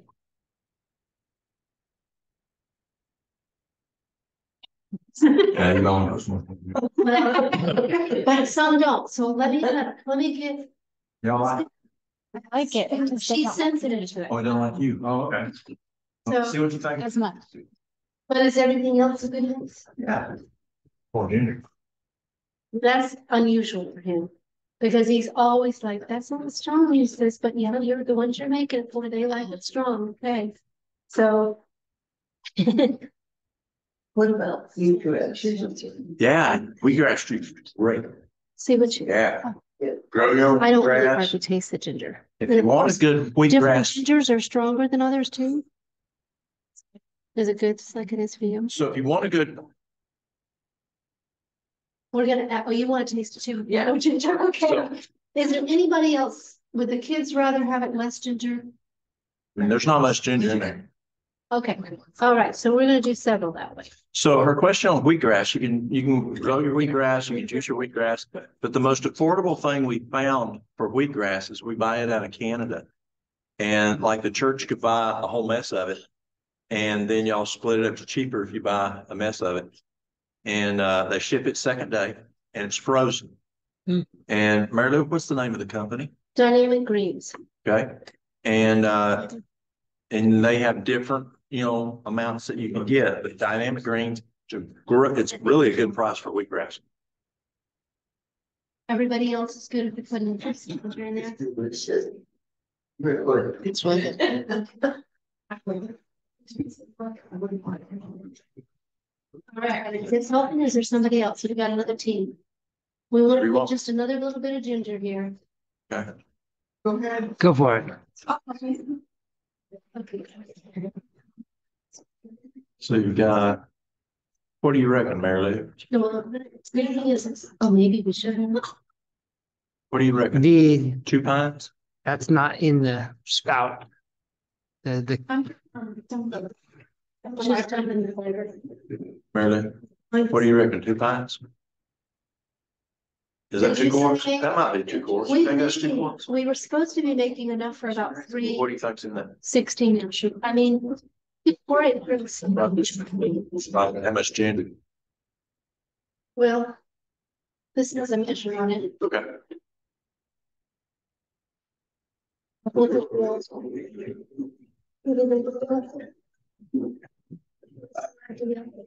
You're right at 2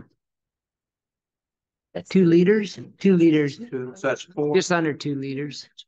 What's two? Oh, that's four juices. How much ginger you want for that? For four juices? Well, I'm not sure if we have one. Yeah.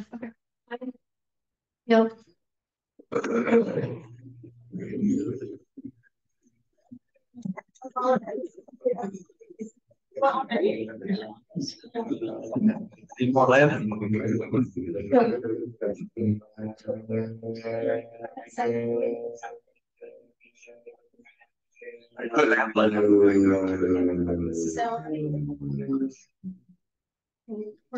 Yep.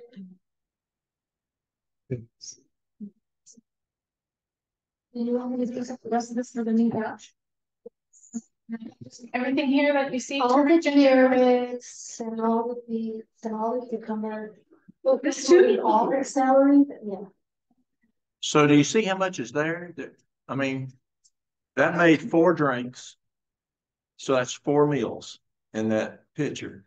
And you saw how much food went in 4 meals. People go, that's not much food there. That's fine.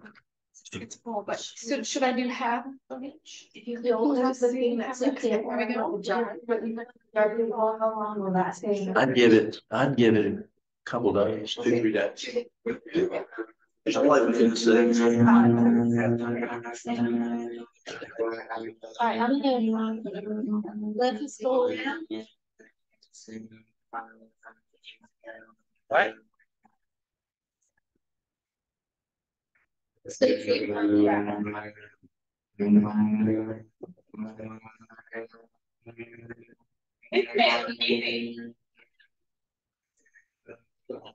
Shut it.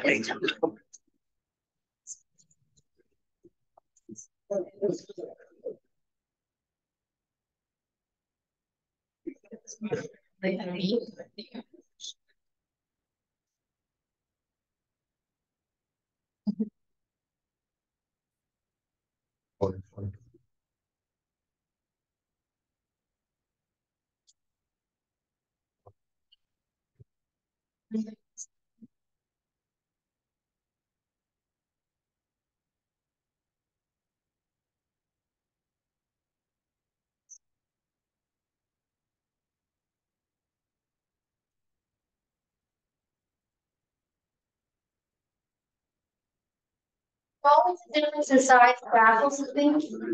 They use less apples when they're bigger like this, so. We're gonna have for apples, what I. They will not need to use as much. What?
You put the apple seeds in too. You put the apple seeds in. It's gonna strike. You want to answer the question about the apple seeds? The apple seeds are hard. So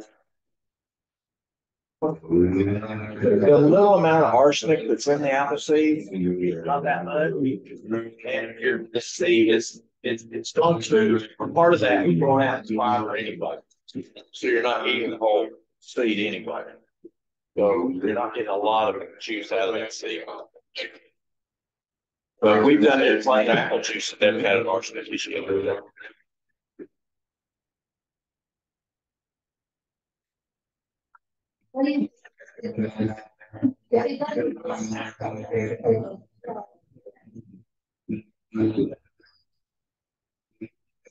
So look to see if we have more stuff. If not, we may have to fill our.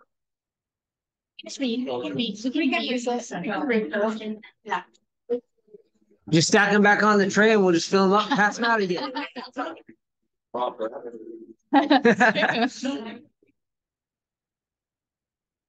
So some people like it a little more sweet. You just put more apple in I it. think you're about full there, Kathy. Your juice thing is. What it's worth. I think we were starting around this one. It's not right.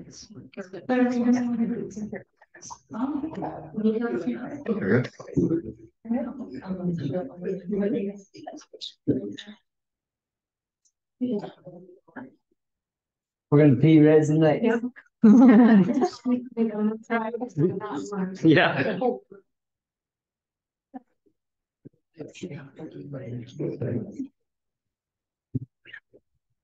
We have more green here. Y'all want to try some more?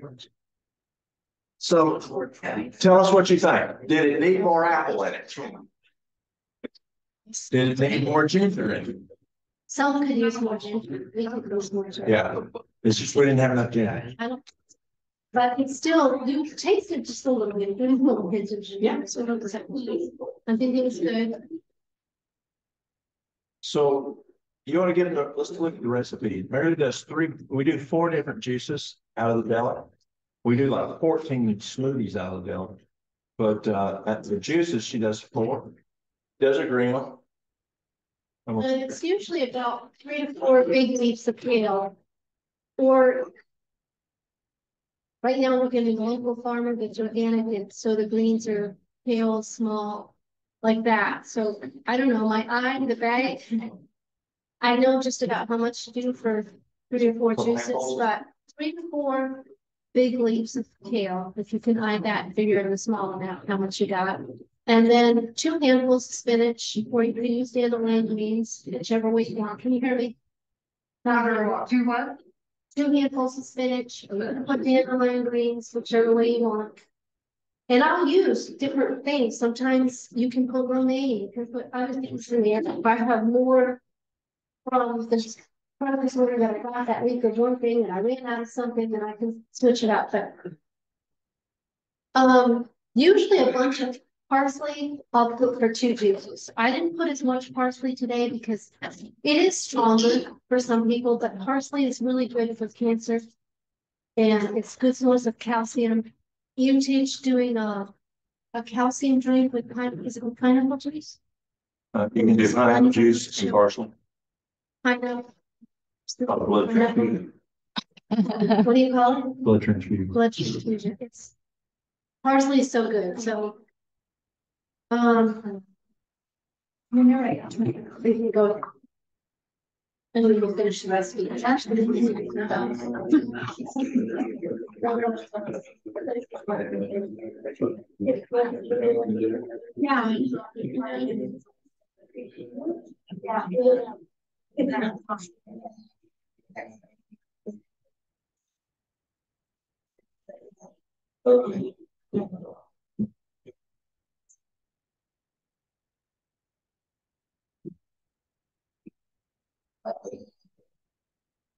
Yeah.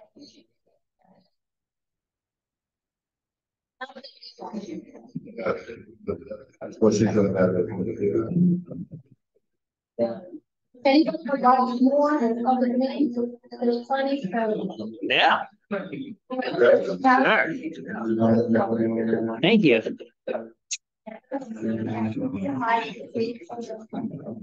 Muchas gracias.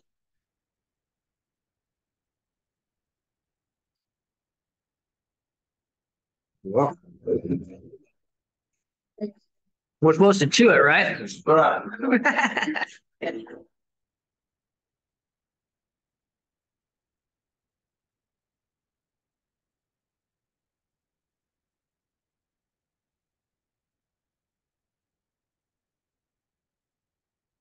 Thank you.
We have a calculator and we have that.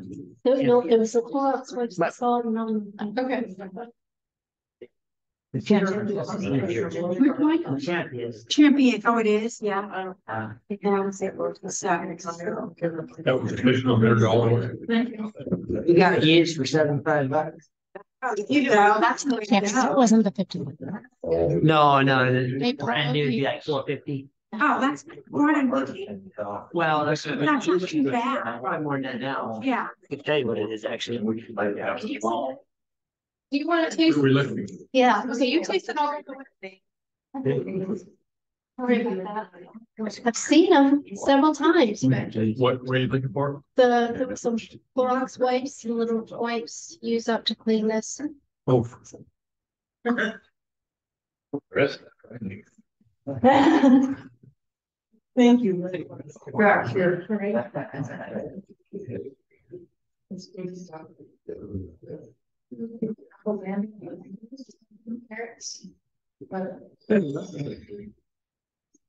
So my palate just couldn't get enough of it.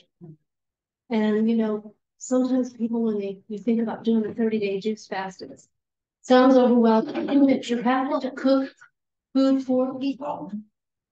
Then sometimes it's hard, but you can eat that food, but after it's like, boy, I felt so much better with that juice. It just does so much good. I wanted you to taste it like so that you can walk.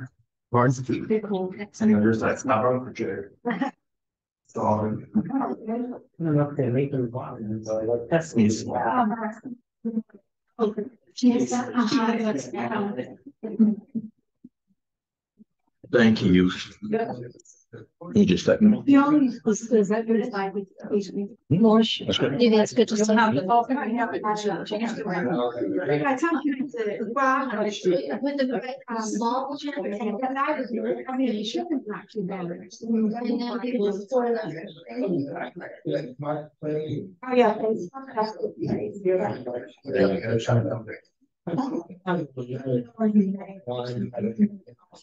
The chicken are close.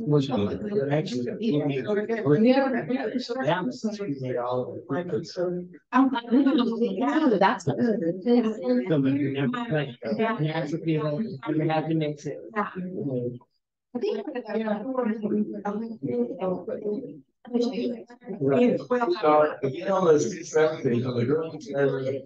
Yeah, she'll do. Right. kale, big leaves of kale, some 2 handfuls of spinach or dandelion greens, 3 1. It depends on your size of parsley, but I'll use one handful of parsley if it's one bunch of parsley for 2 juices. So maybe like a half of it for 1 juice. It depends on the person's likes. If they're a little finicky, then parsley can get strong. 2 to 4 stalks of celery. I usually do 2 to 3. But if you start getting too much, then you definitely taste the celery. Some people don't like celery. So you kind of want to get that nice blend in there. I use a half a lemon for each juice, 16-ounce juice. A cucumber. If it's a smaller cucumber, I'm probably gonna add a little bit more. These were pretty good size. Ginger, I like a good big thumb. And 2 to 3 apples, depending on the size for a green one. What we have, these were pretty huge. So I mean, definitely choose a lot. I probably even did less than that. This is juices. So that's the green here. And turmeric, big, Oh, yeah. good chunk of turmeric, you know, as much as you want to use. Let's talk orange curd. So the orange one has got 3 to 4 carrots. All orange because of carrots.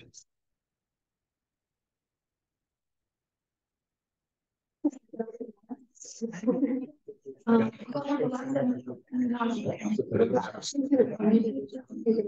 probably some more than somebody else. That's good. Okay, so on the orange. 3 to 4 carrots, just depending on their size. Like some of these were pretty big, so I used a little less. Again, about 2 to 3 celery stalks. And celery, you explain why because celery. So the celery, we were doing 2 celeries and everything's normally fine with celery.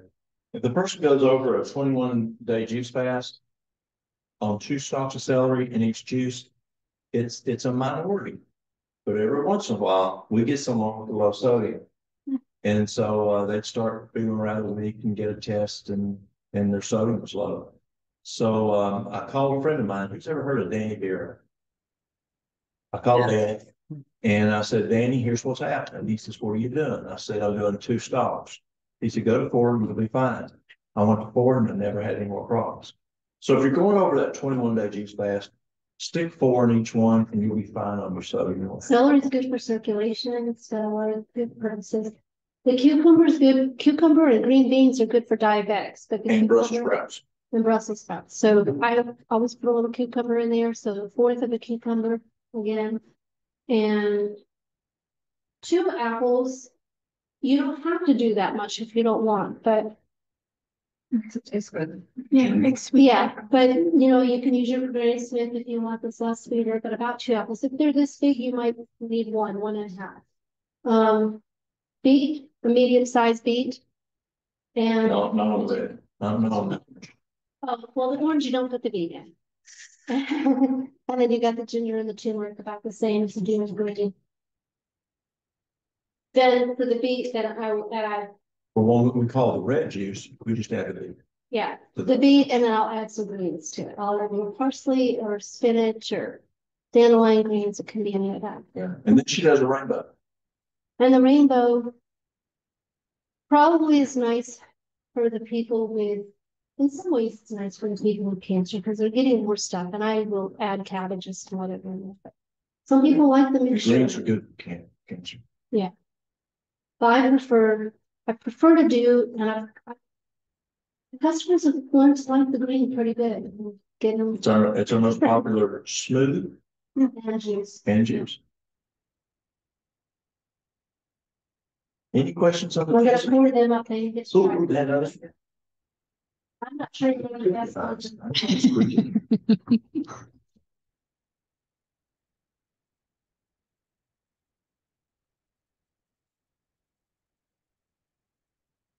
Looks pretty.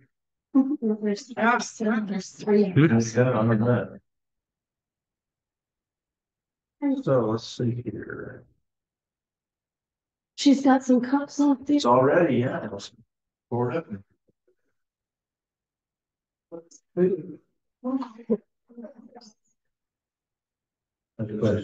That one, we tasted it. This is my extra green.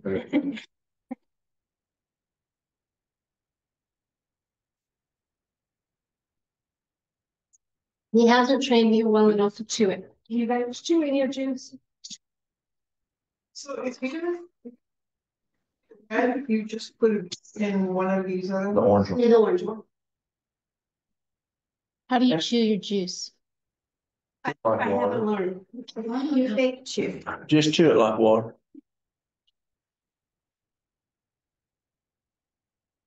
At first you feel kind of strange, but then you get used to it. You look a little silly. Yeah. How is rainbow different then? The rainbow really is mixing the two. So you take half of what you did for each and mix the two together. Yeah, it's like red with green in it. It's not my most popular, but the ours, we had a guy, he had like 5 or 6 different issues. He came back to me recently and thanked us for our part in it, but he did juicing and he's lost a bunch of weight. He's exercising, going to the gym, but his cholesterol, all his medications, he had like 5 different things he was on his own. So he was really excited. He wanted me to cook and prepare meals for him. His work kept him busy, and we've stopped the deli except for the juices at this time. He stopped it. When she gets injection fraction up to 55, who knows? I'm choosing her over the devil. So we're gotten extremely busy, and it's very hard to get people that are committed to work. So the last person text quit. The day she wanted to quit, she texted, and I couldn't get them to call. And you have people just texting, not coming in. Then maybe they go to a fire call. Here I am, and there's the store, there's the deli, there's all of it. It's just Too much. it's too much. So my juices right now, I do 1 day a week, and they put in their orders, and I'll make some extra ones, so we seal them. Yeah. They can be 25 to 50 juices that I'll make right now at this moment, but just once a day. It's controllable for me because I do get when store opens most of the time. So that will accept me. So guys,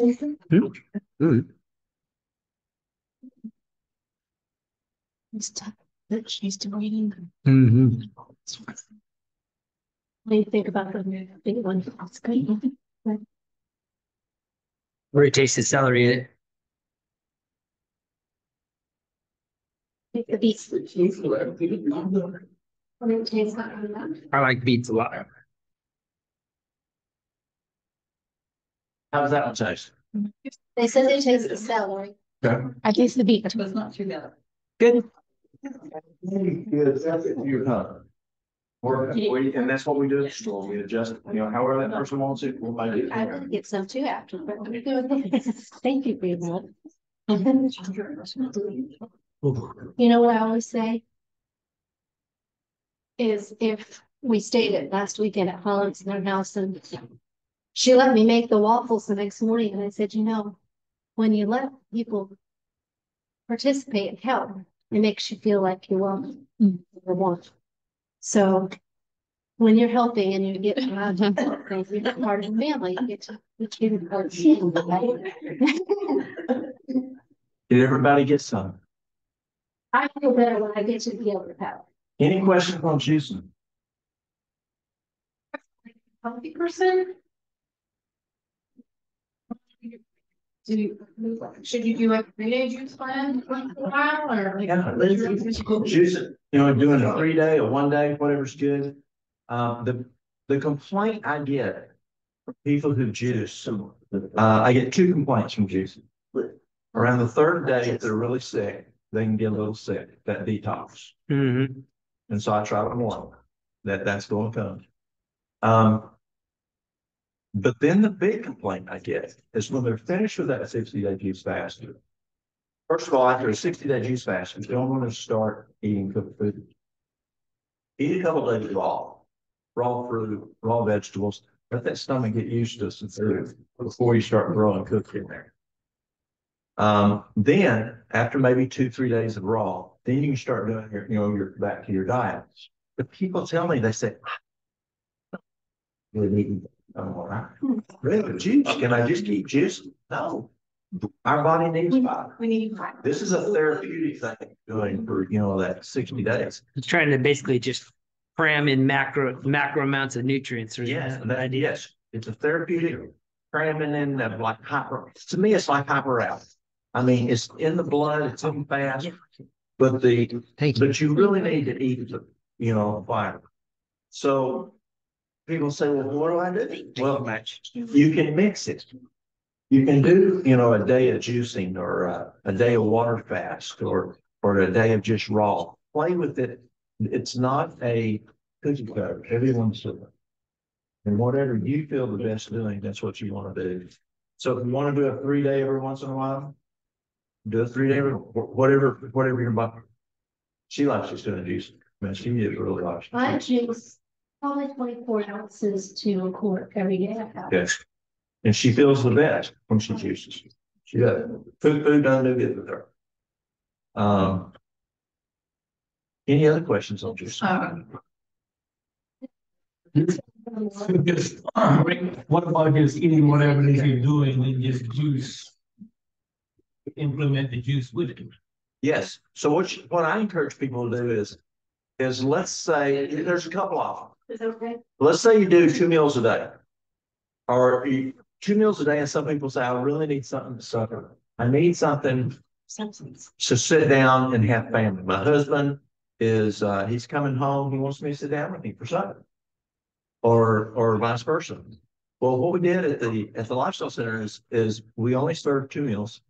At supper, we sat around the table and folks drank tea, some herbal tea. So let's say that a person's on a therapeutic, and they do a lot better if they just do 2 meals a day. The best way is to maintain weight is to eat 2 meals a day, breakfast and dinner. Don't eat after 3. Again, remember Dr. Luke found when we eat after 3, our pardon? Okay. Our metabolism starts shutting off at 3 o'clock. So when we eat after 3, then we're more prone to gain weight. Think. I figured out, I was talking to him yesterday. Yesterday at lunch, I didn't feel bad eating, but so many times we're so busy at the store during the day, I think if I would switch my time to eat my meal in the morning and then drink my juice at lunch, I would be better. Yeah. But I think we're just going and it's part of my digestion when I can't stop and really eat and relax. And I get there in the morning and I see all kinds of things to do and we have to come in early. So usually do that when we come in. So I just take my juice because I'm just always ready to go. So if you want to do stuff with your husband or the family, and you do some juice, just sit there and do your juice when they're doing the meal. It's the same. Okay, so I don't smoke or use drugs or drink alcohol or eat pretty healthy, plant based, mostly vegan. But I have sweet tooth. Recommend something to like give up that sugar or just give it up forever. L-glutamine is good for it. L-glutamine. Ladies will come in and they'll buy L-glutamine. Okay. And that's really good to curb that sweet tooth. Is that just the It's an amino acid. You can get that at your health food store. It's an amino acid. And a lot of ladies say that does the job for them. You can also go back to what he was talking about, the pineapple. Pineapple's sweet. It's good tasting. Look at your sweet, there's some of your fruit food is really super sweet. And you can try doing those guys and see if those guys may meet the need or date or whatever. Let me give you another recipe that I learned years ago. When I was a kid, Dr. Thresh taught me. And it's called banana milk. Banana milk. I was in 8th grade. It's 1 ripe banana, needs spots on it. 3 ounces of water and a dash of vanilla. And that's it. That's banana milk. And it's really tasty. Now, if you want to have a banana milkshake, you do, and so when we do, let me back up. So when people do the rice diet and they say, well, I just get a little old, and you can do it a long time. You can do the rice diet a long time. And until you get to where you need to be. So let's say you get rice, it's just, you want it to taste a little different. We can pour that banana milk, take one of your fruit, which is banana, make a banana milk in it. It's only 3 ounces of water. Pour a little banana milk in there. And now you've got like a rice pudding. Hmm. You could cook it with garlic. You could cook it with when Mary Lou makes rice. She'll put scallions. She'll put cilantro. She'll put turmeric. It's prettier. She likes pretty. And so it's prettier and it tastes good. It really does. And so that's a benefit.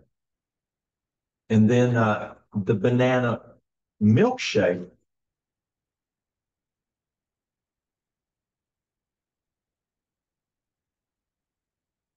Two ripe bananas,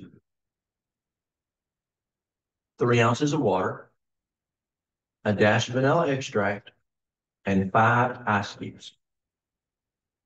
Blend that up, and it makes a banana milkshake. It's delicious. And years later, I told Dr. Agatha, I said, I'm still doing your banana milkshake. She said, well, how do you make it? And I told her the milkshake. She said, oh, that's boring. That's boring. She said, you ought to be putting blueberries and raspberry, stuff else in there. But I just do that. I just enjoy the banana milkshake. But you could do it peaches and pineapple or whatever. And that's easy. Most of us have bananas. Most of us got water, vanilla, ice, and we got a milkshake. Any other questions on the juices? Mhm. Any other questions before we finish? Do you do intermittent fasting? Pardon? Do you do intermittent fasting? I do. My intermittent fasting is breakfast and dinner, and then not eat supper. Hmm. I got, Pardon? I got gout. You have gout. I've been fighting it for a while. I go good and, with cherries. Yes, cherry's the best. So gout, here's the things that I find that exacerbate gout. Any kind of meat, even fish, chicken, pig, any of them. We used to think just beef. It's any kind of meat. Number 2, any kind of legume. Beef. Any kind of dried beans. Now, green beans, edamame are fine. They're not dried. But any kind of dried bean, like your So peanuts. yes, I love peanut butter. that's right. Peanuts are really good. That's right. They're a dried bean. So basically, I can't eat anything.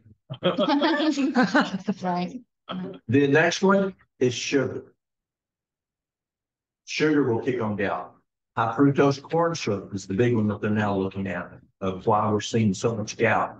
Because high fructose corn syrup is in so much alcohol. But I think alcohol is because it's got so much sugar in it. Some people, spinach can mess them up. Some people, brown rice can mess them up. So people who have gout with the brown rice is bothering them on the brown rice diet. I moved to quinoa. And quinoa will do the job. Now, how do we address or treat it? So we'll do part cherry juice, a cup as needed of the juice, a whole cup of the juice. I do that to concentrate. Okay. So the one I do is it's a 7-to-1. So I put 1 ounce of part cherry juice to concentrate, 7 ounces of water. So they're drinking a cup. I had one state trooper that liked making beer. He made his own beer. He would drink a quart a day. Finally, he got tired of it and quit drinking the beer. He was having so much problems with the gout. But the other one that's really good is celery seeds. I've done that with the pineapple as well. So celery seeds, a teaspoon 3 times a day, or 3 capsules 3 times a day. And celery seeds can be very beneficial to the gout.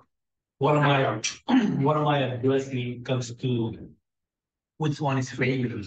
Pardon? Which organ is favorite? I can't answer that. I can't answer that. I don't know. kidney. Yeah, it's a good question. It's a very good, why is it happening?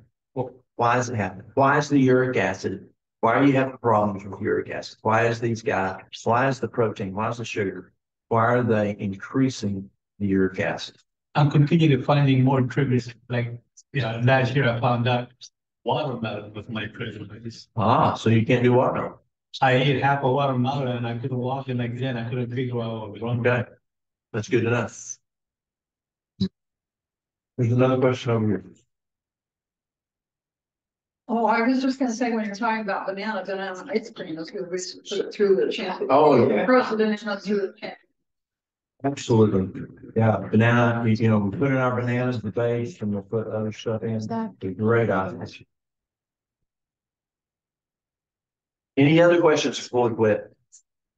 There was a question over here a few minutes ago, and I'm going to address it for everybody because it's an issue out there today, and that is candida and candidiasis. Oh, okay, yeah. So the best thing that I have found that works, and it works pretty well, is number one, stop all fruit, all sugar, all bread, anything that has yeast. No yeast. And then That's the fermented foods. if it has yeast, does fermented have yeast? Yes. As long as it doesn't have yeast. Okay. Then we'll do the 35% food grade hydrogen peroxide. Now with cancer, we jump by 3 drops every day. You can't do that with candida. You can only do 1 drop a day. So you do 1 drop 3 times a day on an empty stomach. With the cancer, we did the almond milk, but with candida, you can usually do just water and you'll be okay. So you do 1 drop 3 times a day, increase by 1 drop every day to 25 drops 3 times a day for 2 months, then come back down 1 drop a day. But again, warn you, there's going to be a Hertz syndrome. Somewhere between day 10 and day 20, there's going to be a Hertz syndrome, usually around day 15, day 16. I've seen it as low as day 12. It's usually around day 15, 16.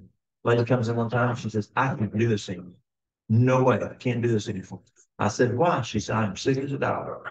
And I said, I tell you, I said, what day are you? She was in that middle. And I said, I tell you, you're going to be.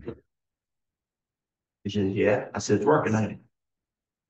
Yeah, I can do it. And she done it, and it got rid of the candida. And so let's say it's day 16. So that morning you get up, it's day 16, and you do the 16, and you're sick. Go back to the day before, 15 drops. Stay there. You're going to be sick for 3 to 5 days. Feel like you've been beat by a baseball bat. It's full of sickness. It's the diet. And drink some activated charcoal and see if that helps you. But you'll do that for those 3 to 5 days. Once that's over, then you can just continue on up till you get to 25 drops. 1 drop a day increasing to 25 drops 3 times a day.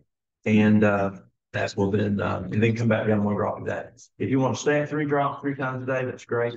But that's the best thing I've ever done. Yes, sir. Two of my kids continually allergic to just about any nuts. And they're, fruits and stuff in the spring. It's just getting worse and worse.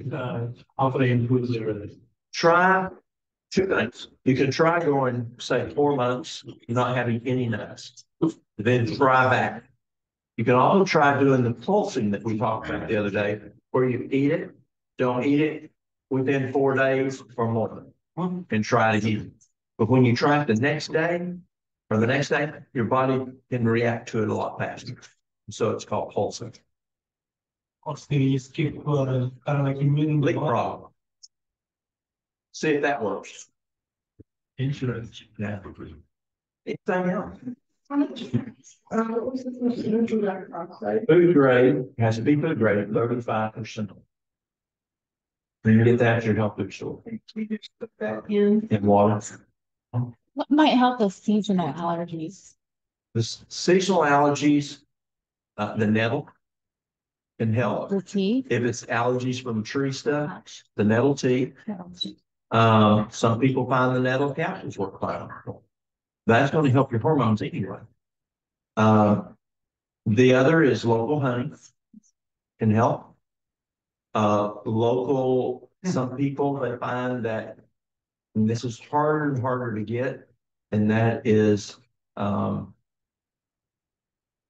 jelly. Most of the royal jelly comes out of China. And it's hard to get local apiarists to to collect it because it's it's not worth the time for what you can buy it from out of China. But it's not as good as dog. You want your local. So honey is good. And then there's a product called, help me out, Marilyn, the one Walter uses. Restaurant? Respirol. Respirol works really well. It's by now, NOW. It's just some herbs and it works really well. It's called Respirol. How you spell that? R-E-S-P, not R. I am a think. Okay. And by now, NOW, the company now, and that works very well for some people. Anything else? We all enjoy it. A lot of fun. I use Amazon. At the time, but is there a particular brand to? For wild game cream, we use a company that's it's called Promena Wild Game. We actually like it better than Anna's. We just like the consistency and the contents better. Anna's wild game cream has some really good outcomes. But we just like ours, the one that we're using. We've been using it for 19 years, over 19, almost 20 years now. And it's called Promena Wild Game. They make one that's it's Pro Andrew. It's for males. They make one that's it's called Vital V. Used to be called Vital Vulva. Vital V. It's for dryness. And then they make another one that's that looks real. It's called Lover's Lube. But usually, if you stabilize the estrogen, then you take care of the other issues. Any other questions?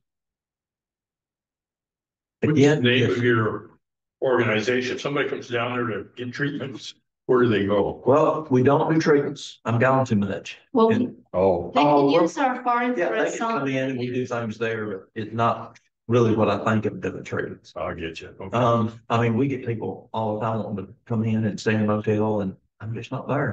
Like when I get back Tuesday, but I'm already booked up and Friday I'm heading out to Chattanooga. Then I'm heading out to Idaho. To heading back out to Idaho. So I'm just gone a lot teaching.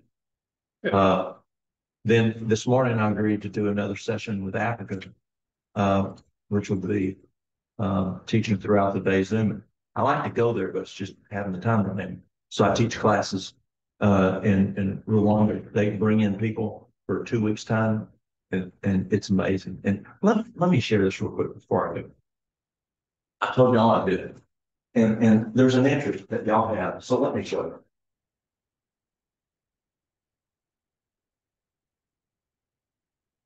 You refer to the Lifestyle Center? Mhm.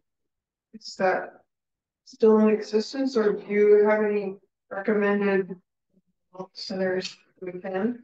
Yeah, UG is an excellent one, UG Pine. There's different ones around, depending on the acuity that the person has. If it's not a high acuity, Wemore does well. But if there's a pretty high acuity, then UG is drills a little more. And then there's others. There's Living Springs. There's Red River.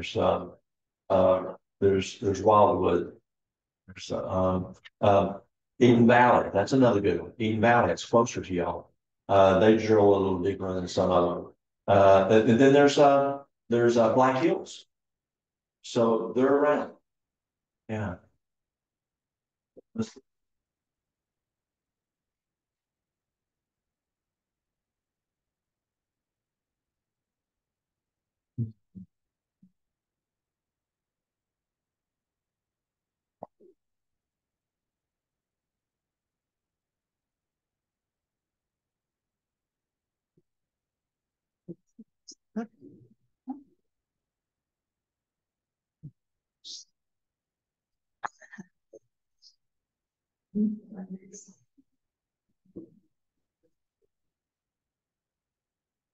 Okay. God's systematic healthcare system. The central of that is this building right here. It's right here. This is where God's system and healthcare system should be established. Then you've got your members who are medical missionaries. You've got your clinic. And the other day I was telling you I was going to come back and talk about Dr.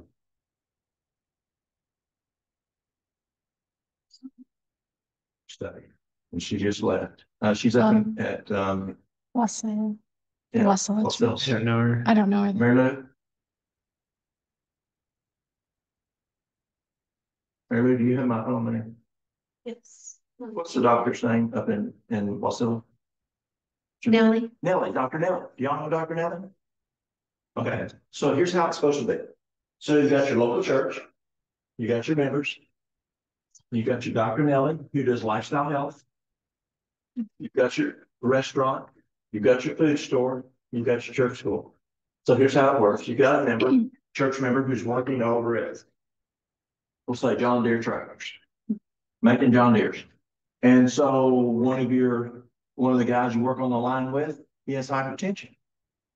And you say, Henry, you want to go out to dinner? And you take him over to this restaurant that is a whole food plant-based restaurant, which is one of your members' restaurants. And they get to experience what y'all eat here on Sundays. A good, healthy, whole food, plant-based diet. And it's delicious. He goes, wow, this is good. I didn't know food could taste like this. Where do you buy this stuff? And so on the way back to John Deere, you come on by and you drive past this place. One of your members has a health food store, and you say, it's about right there. They got that stuff right there that will make this kind of food. But I don't know how to cook it. Where do I cook it? Well, we got all kinds of cooking schools here. We've got classes on how to make healthy smoothies, healthy breakfasts, healthy dinners, healthy Christmas dinners, healthy Thanksgiving dinners, how to go out and make a picnic. I mean, the list goes on, how you can teach classes on how to cook healthy food. And you can go there and they do classes on how to cook this way right here. But I got blood pressure problems. My doctor said I'd be on blood pressure medicine the rest of my life. Like, well, there's a good possibility that may not be so. Because I got my good friend over here, Dr. Nellie, and she does lifestyle medicine. And she doesn't like using drugs, and she can get people off blood pressure medicine. Would you be interested in that? Oh yeah, I don't like that stuff. And so he said, well, listen, let me see if I can get you in. So you make it, you get an appointment where Henry goes and visits Dr. Nellie. And now the difference here is Dr. Nellie treats it like an orthopedist treats physical therapy. See, does an orthopedist do physical therapy? No. Or the physical therapist does. So the physical therapist, the orthopedist makes an order. Physical therapy does an evaluation, comes back, doctor reads it, says, yeah, good plan, take care of it, and I'll review it. So here's what happens. Henry goes to see Dr. Nellie and says, I think we can help you out. And I want you to work with the medical missionary that works with you. He knows exactly what to do. And so the church member, who's a medical missionary, works with Dr. Nellie, and this person sets a plan up, and this person's the one who works the plan, just like a PT does. She doesn't have time to teach all that nutrition and exercise and water, all that. She's got other patients to see. So the member teaches New Start, helps them put a plan together, put a diet together, put an exercise program together, a hydration program, how much sunshine they need, helping them with cutting back on those temperance issues that they may be having problems with, helping them get some sleep. And then also letting them know who's the one doing the healing. Trust me, God. And so then you can take them back to the store. You can take them over to the health food store, help them out, and it works real well. But let's say this person needs more of a controlled environment. They just don't have the willpower. There's people like that. And so you say, listen, I know this place. It's down in, so the closest to here is probably probably gonna be Colorado, Eden Valley, or if it's a simple one like blood pressure, it would be Whitmore. So wherever you think, you send them to the lifestyle center. They're there for 2 weeks, 3 weeks. They get it under the belt. Then their discharge planner sends that information back over to here. Then you can go back to the doctor because you've already established with the doctor. And then Dr. Nelly continues with the protocol they helped them develop over at the lifestyle center. Is this making sense? Then you're helping Henry go here, keep eating here, finding new foods here, learning recipes here, buying the food here. And there's another one I need to put in, that's CSA. Y'all have CSAs up here? Mhm. You know what CSAs are? Sort of. It's not Confederate States of America. It's that garden where someone, well, if a church member grows food and sells out, you can buy so much food a week. You get a subscription. Yeah, you get boxes of food. Yeah. Do they do that up here? Yes. Okay, so you get a church member that does that. And so they can either get the produce here, they can get the produce here, just gives options. And that's how it works. But here's the problem lifestyle centers have.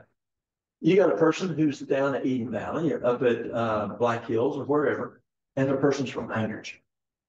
And there's never been any contact here that you know of. And so Black Hills calls their discharge planner, calls the admissions director here. Get it? Calls the admissions director and says, listen, we got a person from Anchorage who is ready to discharge.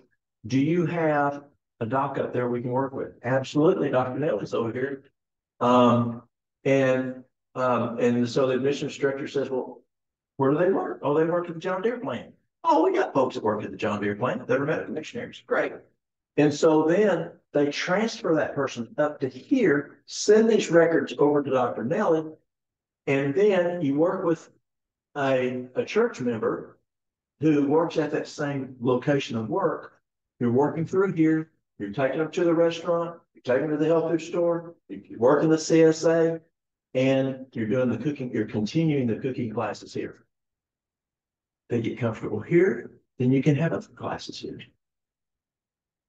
See how it works? Mm-hmm. So that's the system that God's put into place. And it works. Keys that you need to find, it's going to a restaurant. It's going to a health food store. Get a doctor that does lifestyle health. Can't find one here, send one up to Nelly. And it's only an hour away. People where I live, they'll drive to Knoxville, which is an hour away. They're willing to drive an hour to go see someone that will get them off their medications.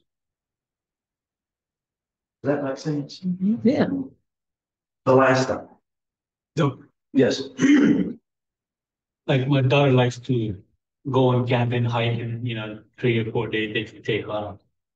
Is there something that, for like an EMS, something here and there, some for emergency? Good question. Something Teaching wise? No, well, just something like a few things that she needs to carry with her. Yes. Just in case, because she's That is a weakness in the medical missionary training programs out there. And I was talking to them up at Wasilla about that last week. Medical missionary programs are really good to teach nutrition and programs, cooking and hydrotherapy and herbs and different things that they can use. We're very poor in the aspect of emergency care. Do we teach the ABCs, airway, breathing, circulation? Do we teach, if your neighbor falls out of the tree to, how to splint that, prepare that patient, for the ambulance, or if you come up on a wreck, how do you do C-spine control? How do you do controlling bleeding? Those are basic things. When the church group is out on a walk, and someone, they sprain their ankle, and we know how to address that sprained ankle. And we need to teach that in the medical missionary training.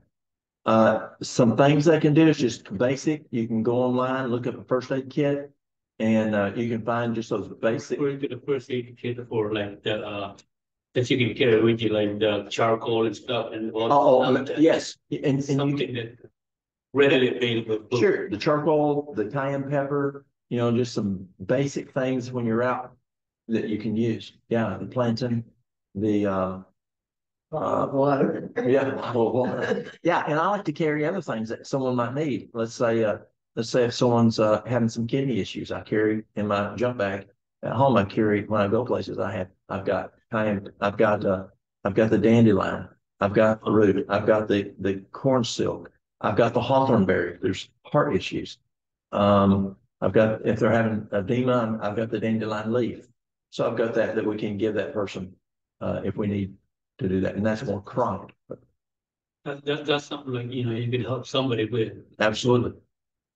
The silkworm, the silk. Corn silk? The corn silk that's been used back home for ages, and people think that it's a quack, but No, it's it works.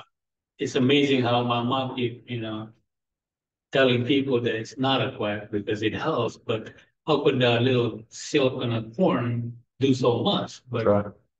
it does help. Super powerful. It is. And the last thing I'd like to share is don't be selfish what you learn this weekend. Don't keep it just for yourself.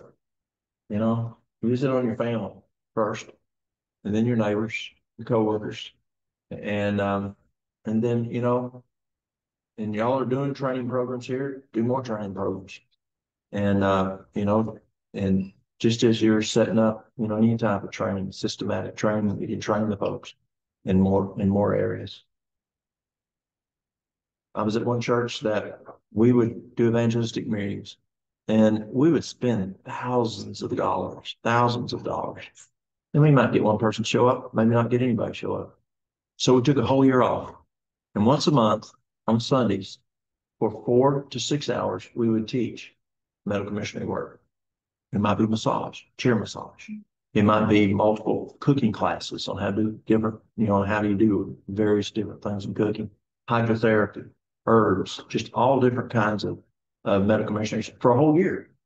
Then the next year, we started inviting people to and sometimes in some places, churches just don't have a good name. People are scared of it. I know a church near us that the community says that the Adventist church sacrifices goats. Why? There happens to be a goat farm right next door, and everybody in the community thinks they're using them goats out of that goat farm for sacrifices. Oh, Brian. Don't use goats for sacrifice. Stupid stuff happens. So we would have it at either the library or at the hospital boardroom. People come to the hospital boardroom. People will come to the library. The library had a nice little kitchenette. And who did the cooking classes? Well, us is the church members that we taught to do cooking. They're the ones that got up and want to do one recipe and another do another recipe. And then we had a piece of paper that people would fill out. And we'd say, what other kind of classes would you like to? They're more prone to come to something they want to come to. And so you rank order. And we have a database, and we'd send out, emails that we're having a class on this. And about 3/4 of the way down through there, we put one that said different classes, and then it was open where they could write ones they wanted to. But 3/4 of the way down, we put one that said, learn how Jesus healed in the Bible. That's safe for anybody, isn't it? Yeah. Doesn't matter what church you go to. And what do you think came out of that one? That's a good way to teach people about how Jesus healed in the Bible. And then start teaching other things about what Jesus does. Mm-hmm. And so that was, anyway, there's a lot of ways that you can, and your ultimate goal is what? Help people find Jesus. Point the sin-sick soul to Jesus. Amen. That's what we're here. That's the important thing. Pastor, you can close. Yeah, well, I just want to say thank you to Brother Walt and Sister Mary Lou, and for coming and blessing us with a lot of knowledge. I think that's worth a little round of applause, and we hope we can put some of these things into practice. Absolutely. And so, Don't hope. yeah, no hope. We will. We will. Let's bow our heads for prayer. Father in heaven, I just thank you and praise you for your wonderful goodness and grace. And I thank you for all this wonderful information that we've had this weekend and today, Lord. And I just pray that you would bless us and guide us. Help us, Lord, to keep you first and foremost in all things, Lord, as the master physician first of the soul, but also of our physical bodies, Lord. Help us to take care of our own and teach others, Lord, how they can take care of their own, Lord, so that we might have temples fit for your Holy Spirit. And I thank you, Lord Jesus, for hearing this prayer. Please come soon. In your name, amen.